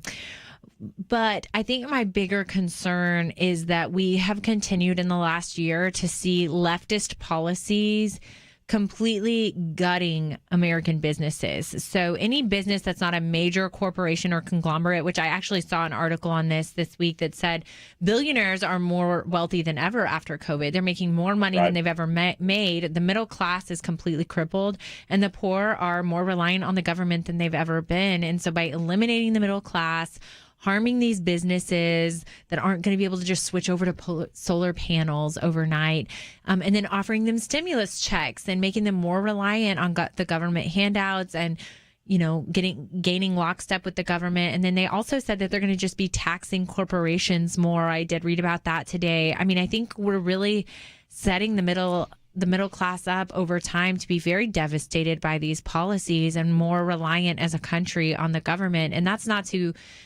fearmonger here. It's just like, I think the writing is on the wall here, and I'm looking around and I'm like, is anyone else worried? Like, I don't want a stimulus check because I don't want my government bailing me out of anything. I think our economy would be great if we'd allow it to operate and function as it should. Before we go to break, Liberty, do you have any last thoughts on those things real quick? I just think it's ironic that, on the left and progressives, we hear so much that they want to rail against the billionaires and everything, but these policies, they don't actually help the middle class. They don't help the people that need to be helped the most. And so it really is hypocrisy. And I think a lot of people are kind of just being blindfolded and led along, realizing that this isn't going to help any of our problems. Right. Or worse, they didn't realize this was a part of their vote in November, which is what I'm concerned about, is so many defected away from Trump because of his reputation. But there are real consequences to that maybe were unknown at the time. Anyways, when we get back after this, we are going to continue our discussion and move on to big tech and some censorship issues we've been seeing lately in the news. Stay with us. Having civil conversations about important issues seems to be harder and harder. Various media outlets tell people what they should believe, why they should be outraged, and getting people to actually think, well, it can be difficult. Whether it's the gospel, tax issues, social policy, or just about anything else, you need to have solid information and clear thinking to address the hard issues. You need God's truth applied. And that's what you get in less than 2 minutes with Point of View's Viewpoints Commentary, a daily resource to help you be informed and think through the things we need to be talking about. It is free and will arrive in your inbox each day when you visit pointofview.net/signup. Sometimes we know we should say something, but we're silent because we're not quite sure what to say. Viewpoints Commentary can help you break the silence and change the narrative. It can make you a more equipped agent for truth. Get your free subscription to the Viewpoints Commentary at pointofview.net/signup. Pointofview.net/signup. Point of View will continue after this.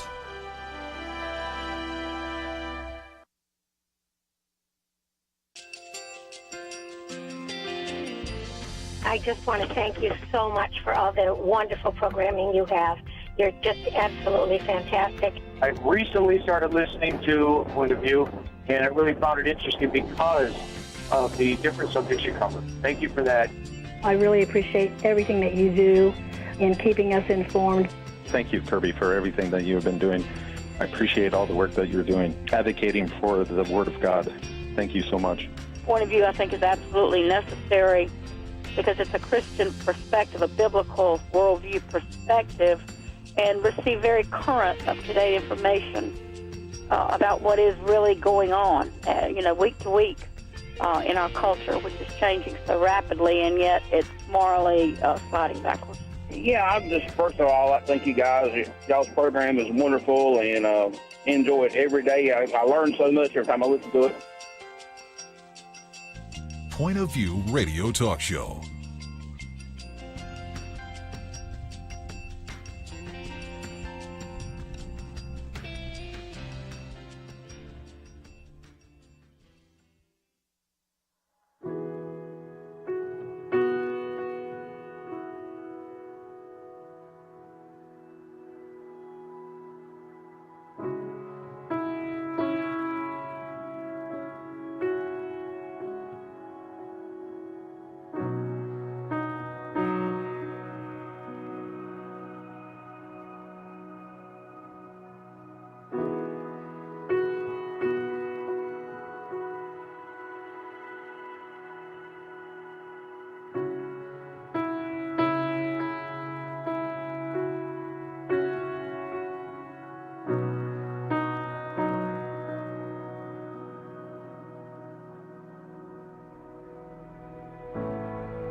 Hi, this is Kirby Anderson. Each day we take on the tough issues and provide a biblical perspective to them. The topics we cover are wide-ranging. Apologetics, theology, prophecy, creation and evolution, intelligent design, marriage, family, child-rearing, the millennial generation, trends in society, politics, economics, business, religious liberty, the Constitution, public policy, foreign policy, military policy, tensions in the Middle East, abortion, homosexuality, pornography, sexual ethics, media, technology, history, and America's godly heritage. We talk about anything that affects your faith, your family, or your freedom. So don't go anywhere, because Point of View continues right now.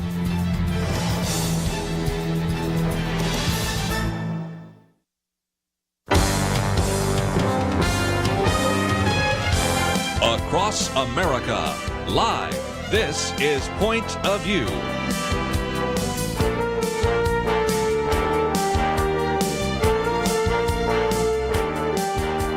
And now, your guest host for Point of View. Welcome to the Millennial Roundtable. I'm your host today, Chelsey Youman, and I am here surrounded by some brilliant minds and great perspectives. We've got Liberty McArtor at the round table with me. She is a freelance writer, and we used to work together on religious liberty issues. So Liberty cares about liberty. But welcome to the show. Yes, I do. Thank you, Chelsey. Also on the line today, we've got Jonathan Teague. He's the minister to married adults at Prestonwood Baptist Church in Dallas, Texas. So he always brings such a refreshing perspective and brings the message on home for us, keeps us in line with biblical perspectives. So thanks for joining us, Jonathan. Thanks, Chelsey. Good to be here. Great. Well, we have talked about we were talking about the Great Reset and lessons to learn from communism and socialism and some of the economic things we're already seeing happen, the quick moves the Biden administration is taking to implement things on climate change and globalism, and it's quite a lot. So go back and listen to the last hour if you missed it. It was a lot of information. You can read about all of those topics and more at pointofview.net, where the articles we're talking about are posted online. But this one's not posted online, but I heard about it at like 11 o'clock last night, and I got so excited that I'm going to give a little blurb here, because we've been talking about everybody's ideas on how to help the economy, but unfortunately right now with who is in charge, those ideas tend to be shrouded in socialism and large government solutions. But there is a group of people in America who are taking matters into their own hands. I actually find it really entertaining. I'm not sure if it's illegal, but I think the SEC will let us know pretty soon. So a group of about 2 million minor investors were on a website called Reddit, where people can join and have different forums and talk about different things they're passionate about. I think the topics range for literally any topic you can imagine is on Reddit. But this is a group of 2 million small dollar investors, and they got frustrated that the banks were essentially investing in shorts, which is investing against or betting against major corporations, saying that if they fail, we're going to make millions and maybe even billions on their failures. So as companies, GameStop is the prime corporation right now. This is all surrounding. You may have seen some information on this, but I'm going to explain to the viewers because it's all news to me. But they essentially, the banks would invest on GameStop's stock failing to a certain point. So like going from $19 a share to $10 a share. Now those banks and entities are making millions and millions of dollars on the failure of corporate America. So these investors got together and got really frustrated and decided to stick it to the man by collectively purchasing tons of stock for GameStop and I think a few other companies, and their stock rose to like $300 a share in a matter of a few days. And all of the GameStop board members and shareholders are making tens of millions, some 100 million more dollars on this. And it's really these investors' way of saying we want to invest in American prosperity. And I think it's fun. I think it's good of them to want to say, like, we want to ensure companies do well, and we're tired of people betting against our own corporations. I don't know if the SEC will be getting involved because I'm sure there's some legal regulation issues there. But Jonathan, have you heard about any of this, or what are your thoughts? Yeah, there's so much of this that's so surreal. In fact, I was just texting a couple of friends of mine, kind of in the financial world, Dallas Morning News had an interesting piece this morning about all this, and just with not only the stock surge, but this kind of circles back to the whole social media conversation, doesn't it? Because, Reddit is another sort of spoke in that wheel where you're so right. It's a fascinating place where so many people can engage in so many different ways. And it is kind of depending on your take on it, it is a relatively pure social media interaction platform, if you want to give it that credibility, I guess. I think there's a lot to be said. I'll just say this. I do think once again, it's kind of a nod to where a lot of people are right now, where there just seems to be such a massive amount of not just discouragement or disunity. Those are words that matter, but even more than that, Chelsey, I think it's almost this underlying disgruntledness, if that's a word. Sorry for the grammar there. Where I think people are just relatively frustrated with what they're seeing, and I'm going to use this word hopefully in the right way, systemically, right, within the economy and other places, the systems that kind of make things go from day to day. I mean, we wake up and don't think about this stuff, but this is a big part of how the American economy functions throughout the day. And I just think it's another sort of insight into how upset people are, and that now people are willing to, in interesting and creative ways, act on it. So it's really interesting to watch. It is. I mean, the words I would use would be, it's almost rebellious. I would say it's definitely anti-establishment, but it speaks to the fact that people, they do want America to prosper. Liberty, I don't know if you would use those words right now, but there's a lot of rebellion going on, certainly. Definitely. A word that came to my mind was disenfranchised. I think, and especially in our generation with the 2008 recession and now the economic troubles that we're seeing right now, so many of the things that we were taught by our parents and grandparents about, you go to college and you get a degree and you get a job and work hard and you'll buy a house. And it's like, that's not really working out for a lot of people. And now we have even more economic trouble that we're dealing with in this pandemic. And it's kind of like people are just disenfranchised. It's like the things that were supposed to work out didn't work out. The people that are supposed to be helping us, like their solutions aren't working. We hear this a lot from the left, the rich getting richer and the poor getting poorer. But I think especially like in this time right now, this difficult economic season we're in, there are a lot of people who are already, not wealthy that are especially struggling right now. So it doesn't surprise me that, we're kind of seeing this attitude and people trying to take things into their own hands in a multitude of ways. Some, unhealthy ways, maybe like on January 6th with some of the things that happened. But I think, even then there was just the spirit of like, people felt like they weren't being heard and that things weren't right, and that doesn't excuse any illegal activity at all. But we're just seeing this kind of attitude of unrest and rebellion and disenfranchisement in our society. And, you're right. It's in I did tell my husband that on that day, because I was so discouraged when I watched what happened at the Capitol, as many people were. But I also said, like, I see, you name the population, the group, the political forum. I mean, even in the religious realm, like everybody just wants their voices to be heard and in different ways, and feels like they're not being heard. And it's ironic in a year where you're allowed a vote to go democratically elect somebody, but like at the end of the day, that's not helping. And these investors in this case want to be heard and are certainly being heard. I mean, they're making the Biden press conference, they brought it up then, like, what's the SEC going to do about all this? And I think you're right. Disenfranchised is a good word to use. And I just wanted to talk about this topic because I think we're going to be talking the rest of the hour after this break we're about to have about other ways that voices have been disenfranchised and shut down. And that's being done by large tech companies. That's being done by, the government under the guise of safety concerns, that there is a nationwide, I guess, suppression of speech and ideas. And so it's not a perfect segue, but we're going to go from GameStop stock to the cancellation of the pro-life March for Life this weekend when we get back after this break.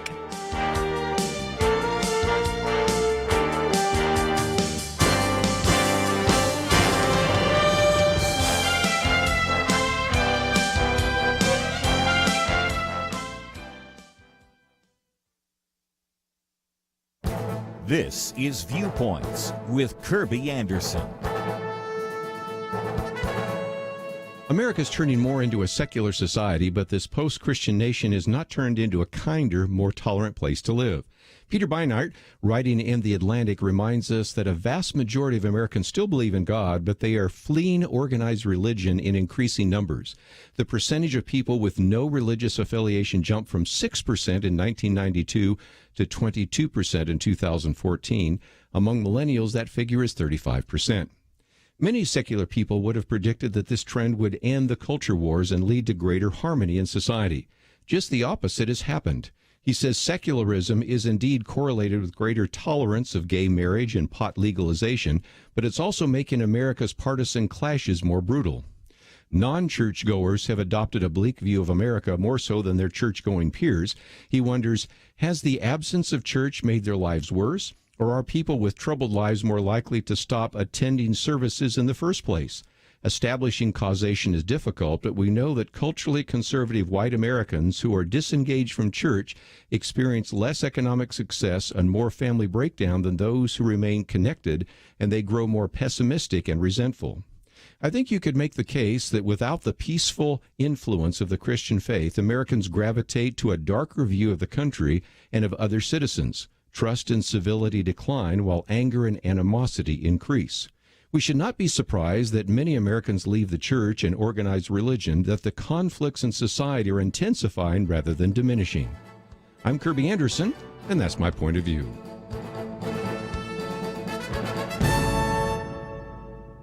Go deeper on topics like you hear on Viewpoints by visiting pointofview.net. Pointofview.net.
You're listening to Point of View, your listener-supported source for truth.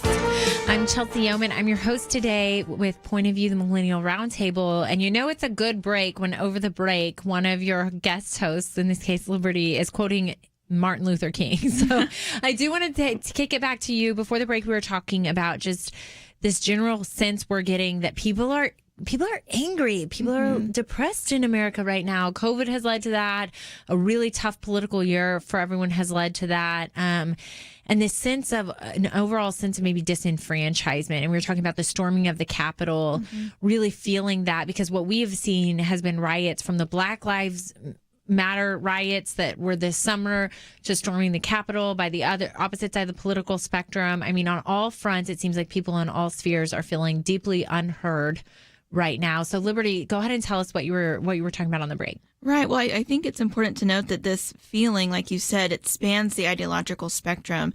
Martin Luther King Jr. said, "The riot is the language of the unheard." And that is, and he obviously was an advocate for peaceful protest, famously. Right. So this is not an endorsement of any kind of, illegal activity or violence. But last summer, when we had a lot of the Black Lives Matter protest, and then, some protesters would end up turning violent and doing the rioting, at the time, we heard a lot of racial justice activists or advocates saying, look, we don't endorse the violence and the riot, but in order to understand, they were using that quote from MLK saying, we need to understand what is going on here. Obviously, a big part of our nation, our community, feels like they're not being heard and that there are issues that need to be addressed. And then I think with the Capitol riot, again, awful what happened. People died. And so we can't excuse that, but you have to say, what led people to do this? What are they believing? What is missing in our society that people feel like this is their only recourse? And so I think that's just really important for us to look at on both sides. On both sides, you're right. And I remember hearing some analysis that night. I think it was Fox News, where maybe not, but somebody was saying, like, we are owed an autopsy report on this. Like, how do we get to what people are now calling an insurrection at the United States Capitol over democracy? Well, the truth is, that's because a lot of people genuinely felt that democracy was at stake. And a lot of people, I don't want to get into like the validity of the court cases or the evidence of voter fraud, but really people feel like they didn't have their day in court over this, because the reason a lot of these court cases were dismissed were before saying the judges dismissed it on grounds of this is a political question. We constitutionally aren't allowed to decide political questions, not necessarily engaging and looking at all of the evidence. And I think that culminated in people feeling like democracy is at stake. Our voices aren't really heard when we vote.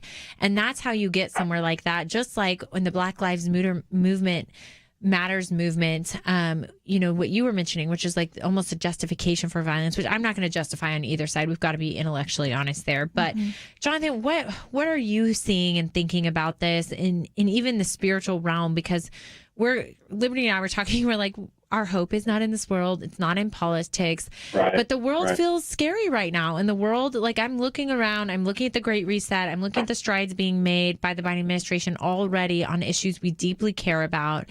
And what are we to make of this? And help us out, Jonathan. Well, I think that's the right question. Particularly, this is a conversation where it's not just. For me, and I certainly for y'all too. I know we're not just coming at this from a philosophical point of view or ideological or certainly political, although there's implications there. But for those who would say my allegiance is to Jesus, I'm a Christ follower. That's who I am. It's my identity. And so it informs my worldview. We say this a lot to young adults in our church. We talk a lot about this in the conversations and discipleship that I have just personally. As a Christ follower, your worldview is informed by who Jesus is and what he does and what his word says. That's the baseline. It's really the beginning and the end of the discussion. What I think is happening, and in fact, I was on a Zoom with several pastor friends around the country this morning, and we were talking about this. I think what's happening, though, is simultaneously, go back to 2020 and George Floyd and so much of the Black Lives Matter movement and marches and protesting. And then, of course, unfortunately, violence we saw in various communities. And then all of a sudden we saw what we saw on January 6th. And I think I think what you said was so important, Chelsey, to be intellectually honest, because if we're going to do that, not only as believers, but just Americans in general, we've got to be honest enough to be able to admit that when we go to unnecessary extremes, it causes almost unsolvable conflict. And in some regards here, I think we've lost our ability to be able to talk civilly in the square, as it were. And I think that's a problem. And I maybe this is naive, I don't know, but I think Christians, young Christians in particular, can lead the way on this. And be willing to absorb some philosophy, ideology, worldview that it doesn't match the gospel, but not hate each other. And I think that's the real problem: is social media, in the news, lines are drawn, tribes have been formed, and there's just a massive amount of vitriol. And I get it. Some of these conversations, I don't know, maybe there is some life or death tied to them. If you're a climate change apologist, right, then you think the world's ending and we're killing it. If you deny it completely, you think that that's crazy. And so how do we find that ground together? Because, not everybody in this big country is going to share the same worldview. Can we get together on some things? And I'm painting with broad strokes there, obviously, but I still believe, I just still personally believe that Christ followers can take the lead on this discussion and maybe even set a better, renewed example right now on how we can have the dialogue as we move forward. Well, I see Liberty over here in studio nodding her head and taking notes fervently. So please, Liberty, please speak to what Jonathan was just saying. Oh, well, I agree with you, Jonathan. Not only can Christians take the lead on this, I think we don't have any other choice because we know the answer. We know where our hope is supposed to lie. And we do know that despite the concerning things we see and we speak up about in politics in America and around the world, we know that God is ultimately in control. And so if we can't speak truth to our culture and to our peers and give them a sense of hope, then who can? So I actually, I was just thinking about an organization that is fairly new. They're actually trying to address this. It's the AND campaign, and their whole tagline is kind of compassion and conviction of being a nonpartisan organization. And you may or may not agree with every stance they take on every issue, but the point is to foster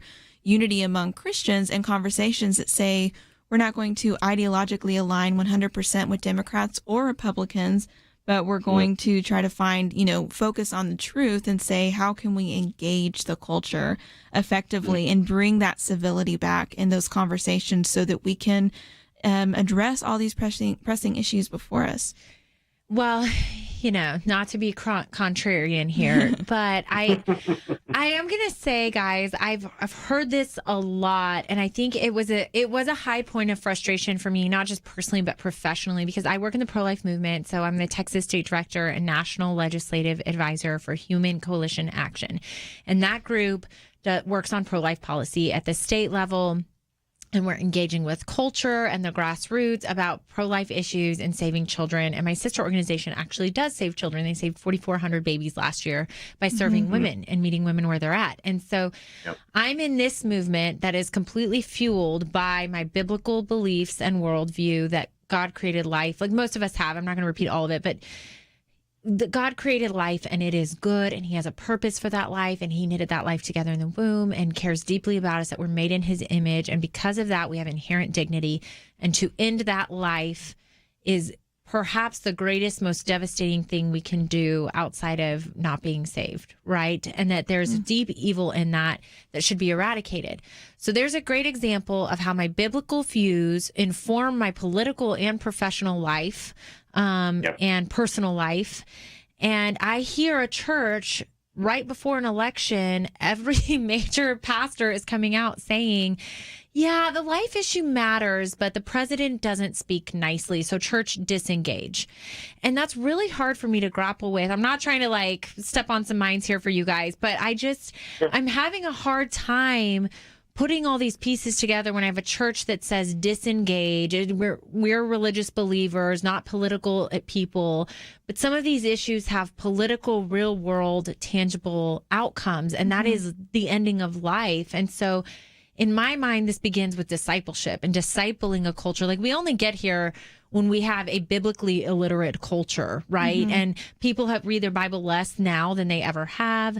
And so we have a biblically illiterate culture. There's a lack of discipleship that culminates in a lot of issues we're seeing now in sin. But it can't be completely bifurcated from the church. The political realm, when we're talking about these issues, specific moral issues, not necessarily taxes. I don't know. Don't come at me, lit callers. But we'll get back after this. I really would love for you guys to walk me through how I can wrap my mind around some of this. Yep.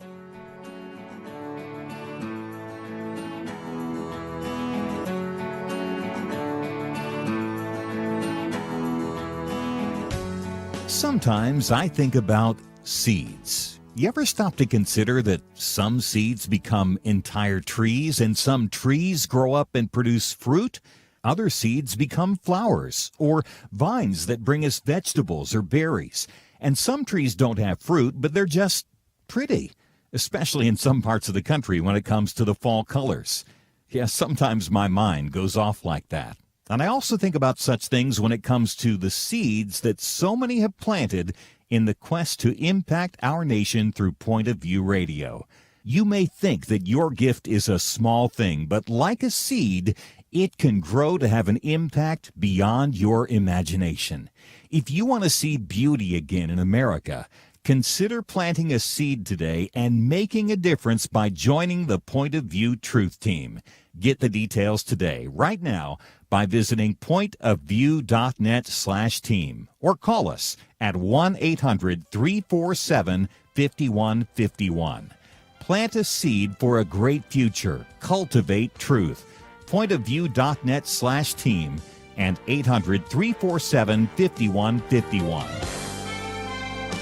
Point of View will continue after this.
You are listening to Point of View. The opinions expressed on Point of View do not necessarily reflect the views of the management or staff of this station. And now, here again, your guest host for Point of View. Hi, welcome back. I'm Chelsey Youman, your host today for Point of View. I am the Texas State Director at Human Coalition Action, where I work on pro-life issues, and I'm surrounded here today by brilliant millennial minds who are going to walk me through a conundrum I've been having philosophically, politically. I don't know, we're going to call it. But Liberty McArtor is here, and she's a freelance writer for all kinds of issues and a former journalist. So she has such a refreshing, really different perspective as a millennial on a lot of the topics we discuss. Thank you for being here, Liberty. Thank you, Chelsey. And on the line is Jonathan, and he is the minister to married adults at Prestonwood Baptist Church, and he is about to answer all of my questions about church involvement in politics right now. Right, Jonathan? No pressure. Yeah, we'll try. So before the break, we were talking about, these kind of ideas that I'm grappling with. I really got us off of the topics for the day, but we're just going to go here and go with it. But talking about how really the church is involved and not involved. Like, we're in the world, but not of the world, right? As Christians, the Bible informs our views. A lot of times those views to be involved in our communities directly do translate into political involvement. And so some of those lines there in the sand, how involved should the church be? How much should we engage and advocate for biblical worldviews in a world that's very unbiblical? So, Jonathan, I'm going to start with you just to get your take on this. Yeah, I mean, I think, a lot of pastors over the last 2 to maybe 5 years, I think, are trying to navigate this for their congregations. I think Christians are trying to navigate it for themselves. How do I represent myself on social media? For pastors, I mean, just as an example, how do I have conversations within my own family where maybe we politically disagree? That's been even more pronounced in the last few years. And I mean, we could chase all the different rabbits on the root of all that, and some of them are pretty obvious and others not so much. I think for a lot of pastors, I know this has been the case for my pastor, I've been really proud of him, particularly these last few weeks. Always am, obviously, but the last few weeks in particular, as he's continued to lead our church through a new year, and not just through the election and all of that, but also just through the entirety of the COVID experience. And it does, I think, in a lot of ways, reveal the reality that in our churches that we attend, at the end of the day, I kind of hold to a very classic view that says that every church is autonomous. There's local autonomy. It's kind of a thing that Southern Baptists in particular, but others as well, have held really high. It's the idea that, what does that basically mean? It means at the end of the day, your church body's got to do for your church what you think is best. And that includes certainly taking, from the pulpit, if you will, kind of views on politics and things like that and where we stand. I think that churches are wisest. This is a broad statement, but I think churches are generally the wisest when, first and foremost, like you were saying, Chelsey, and Liberty, you touched on this as well, when we can just look in the Scripture and the very most obvious things present themselves as to what the Scripture affirms and doesn't, and then we go from there. And I do think it's our responsibility as believers, and certainly as pastors as well, to try to hold that, kind of old school way of saying, it's got to hold that plumb line. It's a picture that the Lord gives in the prophetic literature in the Old Testament.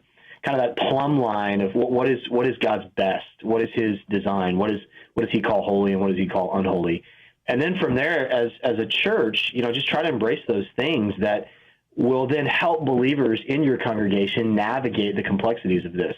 I mean, the life issue is an obvious one. I know Chelsey and all of us are passionate about, and that you do a lot of work in. That's one, again, that, I mean, honestly, congregations, I personally think, should be in agreement on that in terms of where we stand as Christians on fighting for life.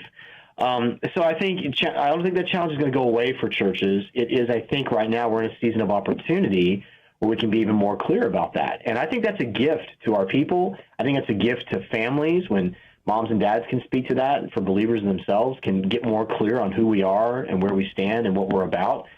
So we shouldn't run from that. Liberty, like you said, it's not just something we can do, but I love what you said.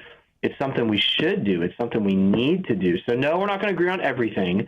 And just saying, well, Jesus said so is kind of trite. Let's be honest. That's really VBS kind of, if you look at it that way, it's a VBS kind of churchy answer.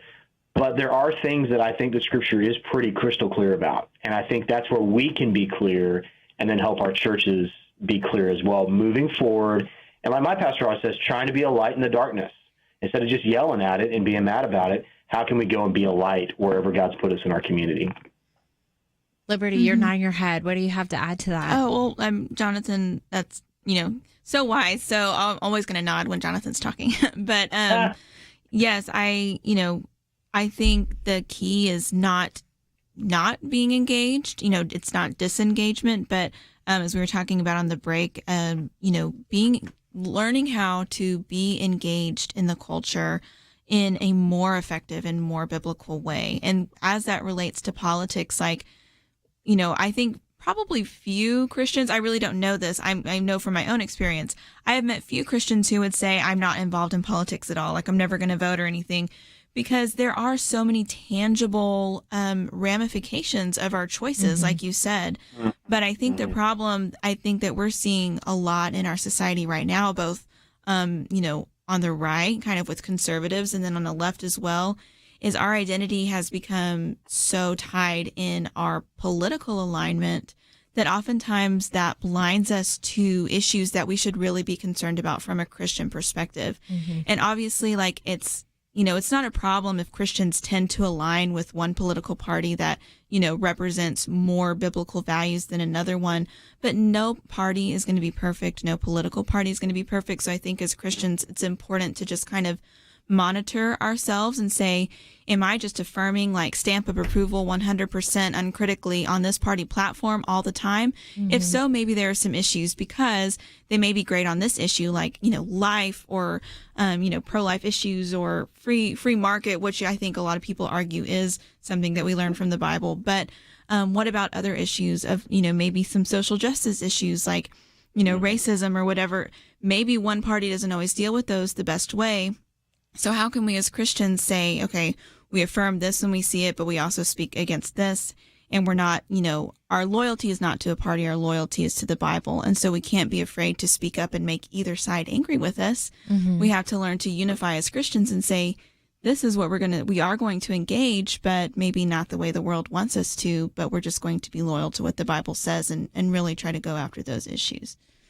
I think for me, I love what you're saying, because I think the goal is though to still engage. And so for me, I that is the key to what I think my issues have been a little bit, is that I have seen, instead of engaging and saying we're going to speak truth and love neutrally here, based on the Bible, based on what Scripture has to say, not based on the world's construction of where those ideas end up, which is political parties or other realms, but it's to make sure you're continuing to engage and have the conversation and speak the truth in love. And I think right before the election, I was just personally frustrated by how many religious leaders, I don't know if I should put their names out there, but how many leaders came out with articles basically saying, disengage, the church is above this. And I look back in history and I think, well, that's how we get to Roe versus Wade, is the church had disengaged from the sexual revolution, which culminated in Roe versus Wade, and then re-engaged years later in the pro-life movement to rectify that, but now we're playing catch up. Or the same when you look back in times of slavery, some churches were helping on the Underground Railroad, but many churches touted slavery. And so to look back and say in points of time, I would love for the church to disciple ahead of time, right? And I'm not trying to harp on the Big C church here, because I know that most of us as individual churchgoers, we serve in our communities, we volunteer for nonprofits. I mean, I'm really not trying to come down on individuals, but just as a whole, hoping that I want to see the church continue to disciple on hard issues when it is hard. And then maybe on the culture side, we won't be constantly feeling like we're playing catch up and losing. I don't know. That's just my philosophy. Jonathan, we've got about a minute left, but I'd love to hear your response to me. No. And Liberty, you were that was great encouragement to what you said earlier. And I agree, by the way, both of y'all are very encouraging in what y'all are saying. And I think, again, what's the bottom line here? The bottom line is, for us as believers, it's the gospel and seeing people come to know Jesus. But there is, I think, in the days ahead, there are going to be hard lines that we're going to have to continue to be able to courageously, truthfully, and graciously draw. And I am not ready to believe that young adults are just going to run from that. That's the generation that I'm most passionate about, and we've got to reach in the church, because like Liberty said earlier, it's huge. And we can talk more about this in a minute, but I think that grace and truth and honesty, what the Scripture says, is way more effective than running from certain battles that really do need to be fought the right way for God's glory and for our good. Mm-hmm. I love hearing that, Jonathan. Well, thank you guys for listening to this conversation. We've got one more segment left. When we get back, we are going to talk about that active Christian speech or conservative speech that has been deplatformed is the big phrase right now, and how big tech industry is doing that to deplatform and make sure our voices are not heard. So when we get back, stay tuned. Big things coming up.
Now, back to Point of View, your listener-supported source for truth. Well, welcome back from the break. I'm Chelsey Youman, your host today on the Millennial Roundtable, and I'm about to take a call from a caller named Dave in South Carolina. He has a great point. We have been talking about the church's role in just society, where we are right now, Big C Church, and engaging and discipling, and the need to continue to disciple believers and root them in truth and scripture, because the world is so far from truth and scripture right now. The world is left is right, up is down. Everything seems kind of backwards and confusing, and we can't really even rely on our normal mainstreams of information anymore without having to question, is this true? Let's fact check that. Is there a perspective, is this tainted by a perspective that I can't trust?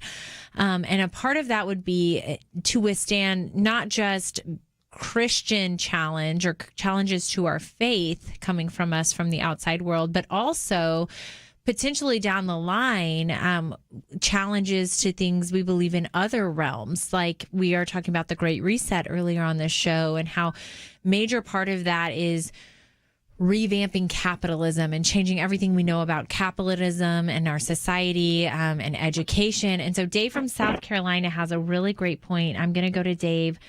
You are on air now, Dave. I would love to hear your perspective on what we're talking about here. Hi, thanks for having me on. You got a great show. You're doing really well subbing for Kirby. Oh, thank you. I really appreciate that. Big shoes to fill. I guess before I get into that, would like to say that this war, I believe it's a war that boils down to Christianity and communism. I think it's that simple. And those really weren't my words. Those are words from Richard Lim. Those are words from Alexander Solzhenitsyn. This has been a 100-year war that's been raging, and I think it's come to our shores. It's been here for quite a while. We could talk about the Great Reset. There are those that may not want to be reset or reseated, whatever the word may be. And so they may not go along with that. And so I think what you'll find then is the powers that be, if they can't reset those folks, they'll have to re-educate them. Mm-hmm. And we know that the communists and the Nazis have had re-education camps or concentration camps. They've been doing this. They're doing this now with the Uyghurs. There's over 1 million of them in China, and hardly a word's been spoken about that. I know Donald Trump mentioned that a few times. But I think Christians just need not to panic, not to be afraid, not to fear, certainly not to fear, but just to be aware of communism. It is very anti-Christian. If you're a Christian, they do want to stop Christian views, Christian values, particularly Western Christian values and views.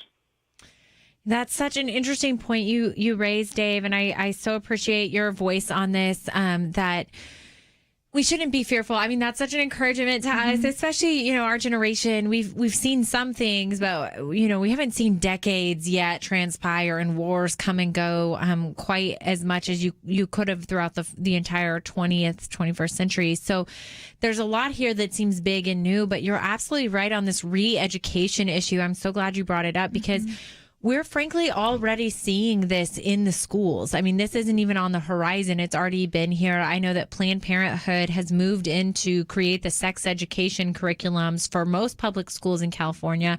They're trying it in Texas, which is our home state here. And that's really disconcerting. But Liberty, you were speaking on the break about some re-education you've been hearing about in schools as well. Right. I think, our generation, with regards to not being taught proper history and the dangers of things like communism, to having the, issues of climate change be maybe far overblown or not hearing that there is conflicting science. Now we're seeing that half of our generation supports, socialism. Our generation thinks that climate change is the biggest issue facing us. And so you're going to see support for things like the Great Reset, things like population control. That's a big issue that people are talking about that leads to, atrocious human rights violations. And yet we're seeing more and more people in our generation advocate for these things. So I would say that, you do need a re-education in order to have a great reset, like the caller was saying. And we're already seeing that take place, I think. Yeah, and it's even at the school level. For instance, they were saying, one of the school districts that's in a relatively normal conservative area in Texas is saying we're going to re-educate students if we start to hear that they make any hate speech. And then they broadly define hate speech to include like basic Christian views on marriage and sexual morality. And now, boom, you have all your Christians being re-educated in their public schools. But re-education would be broader with the Great Reset because it would include people in their corporate environments. This is a really, really difficult push that I'm worried about. Jonathan, I know you're still on the line. Have you any thoughts on this, and then maybe some counters that the church's role could be too in education, re-education? Well, I dealt with this a little bit in my doctoral writing and some research, and there's a lot that could be said. It's probably great for another day's conversation, Chelsey, because this whole concept of fairness, like Liberty was saying, for young adults, it's one of the mantra terms that honestly, when you say it, and you sort of speak it into any situation, it feels great, right? Like we want to be fair and we want to be tolerant and we want to, to use maybe language from 30 years ago, we want to ensure that, we're inviting everybody. And it's that we call that now inclusiveness, by the way. Mm-hmm. And what's fascinating to the caller's point earlier, we'll see how far this goes in a lot of ways in the Biden administration for sure. He's been pretty upfront about that in the campaign and in the executive orders he signed in the last, 5 minutes. It's really interesting to see this misunderstanding of socialism. And it goes back a lot of ways, I think, to what we talked about with social media and absorbing news. And about 80% of young adults get their news through social media. But what's the problem with that? Well, according to Pew Research, about a year ago, they talked about this, that your news is diluted on social media. It's not as robust, typically, as it is in traditional outlets for a lot of reasons. So when you match all that together, it's not totally unreasonable to see why this fairness idea, it really permeates a lot of thinking of a lot of young adults. So, yeah, I mean, for instance, this is an easy one, right, Chelsey? Like paying off everybody's student loans. It sounds like a blast, right? Well, somewhere, somebody owes that money to somebody. And so what socialism always does, it's an operative principle that Karl Marx got so excited about. It requires that the more exceptional end of society is diluted and reduced and flattened in order to create an equitable outcome for everyone. And when you do that, it dilutes what could be better for everyone. And so we're now pivoted towards an equality of outcome, not just an equality of opportunity. And they are very, very different. I would even argue this. One is not necessarily very gospel-centric. And so, capitalism too far is bad, socialism too far is bad, but just trying to force outcomes, I don't think that's the way forward.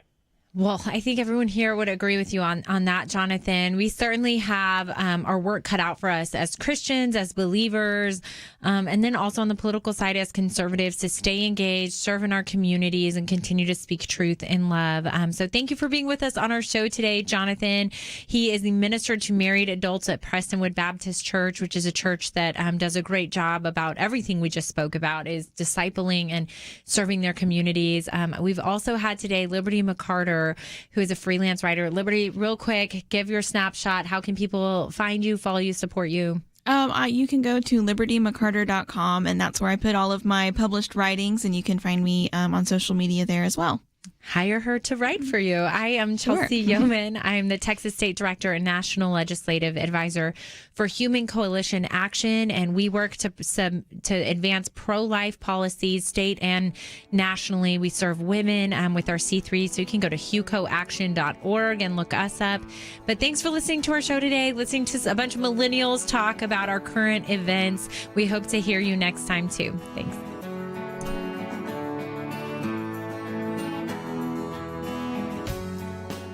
Having civil conversations about important issues seems to be harder and harder. Various media outlets tell people what they should believe, why they should be outraged, and getting people to actually think, well, it can be difficult.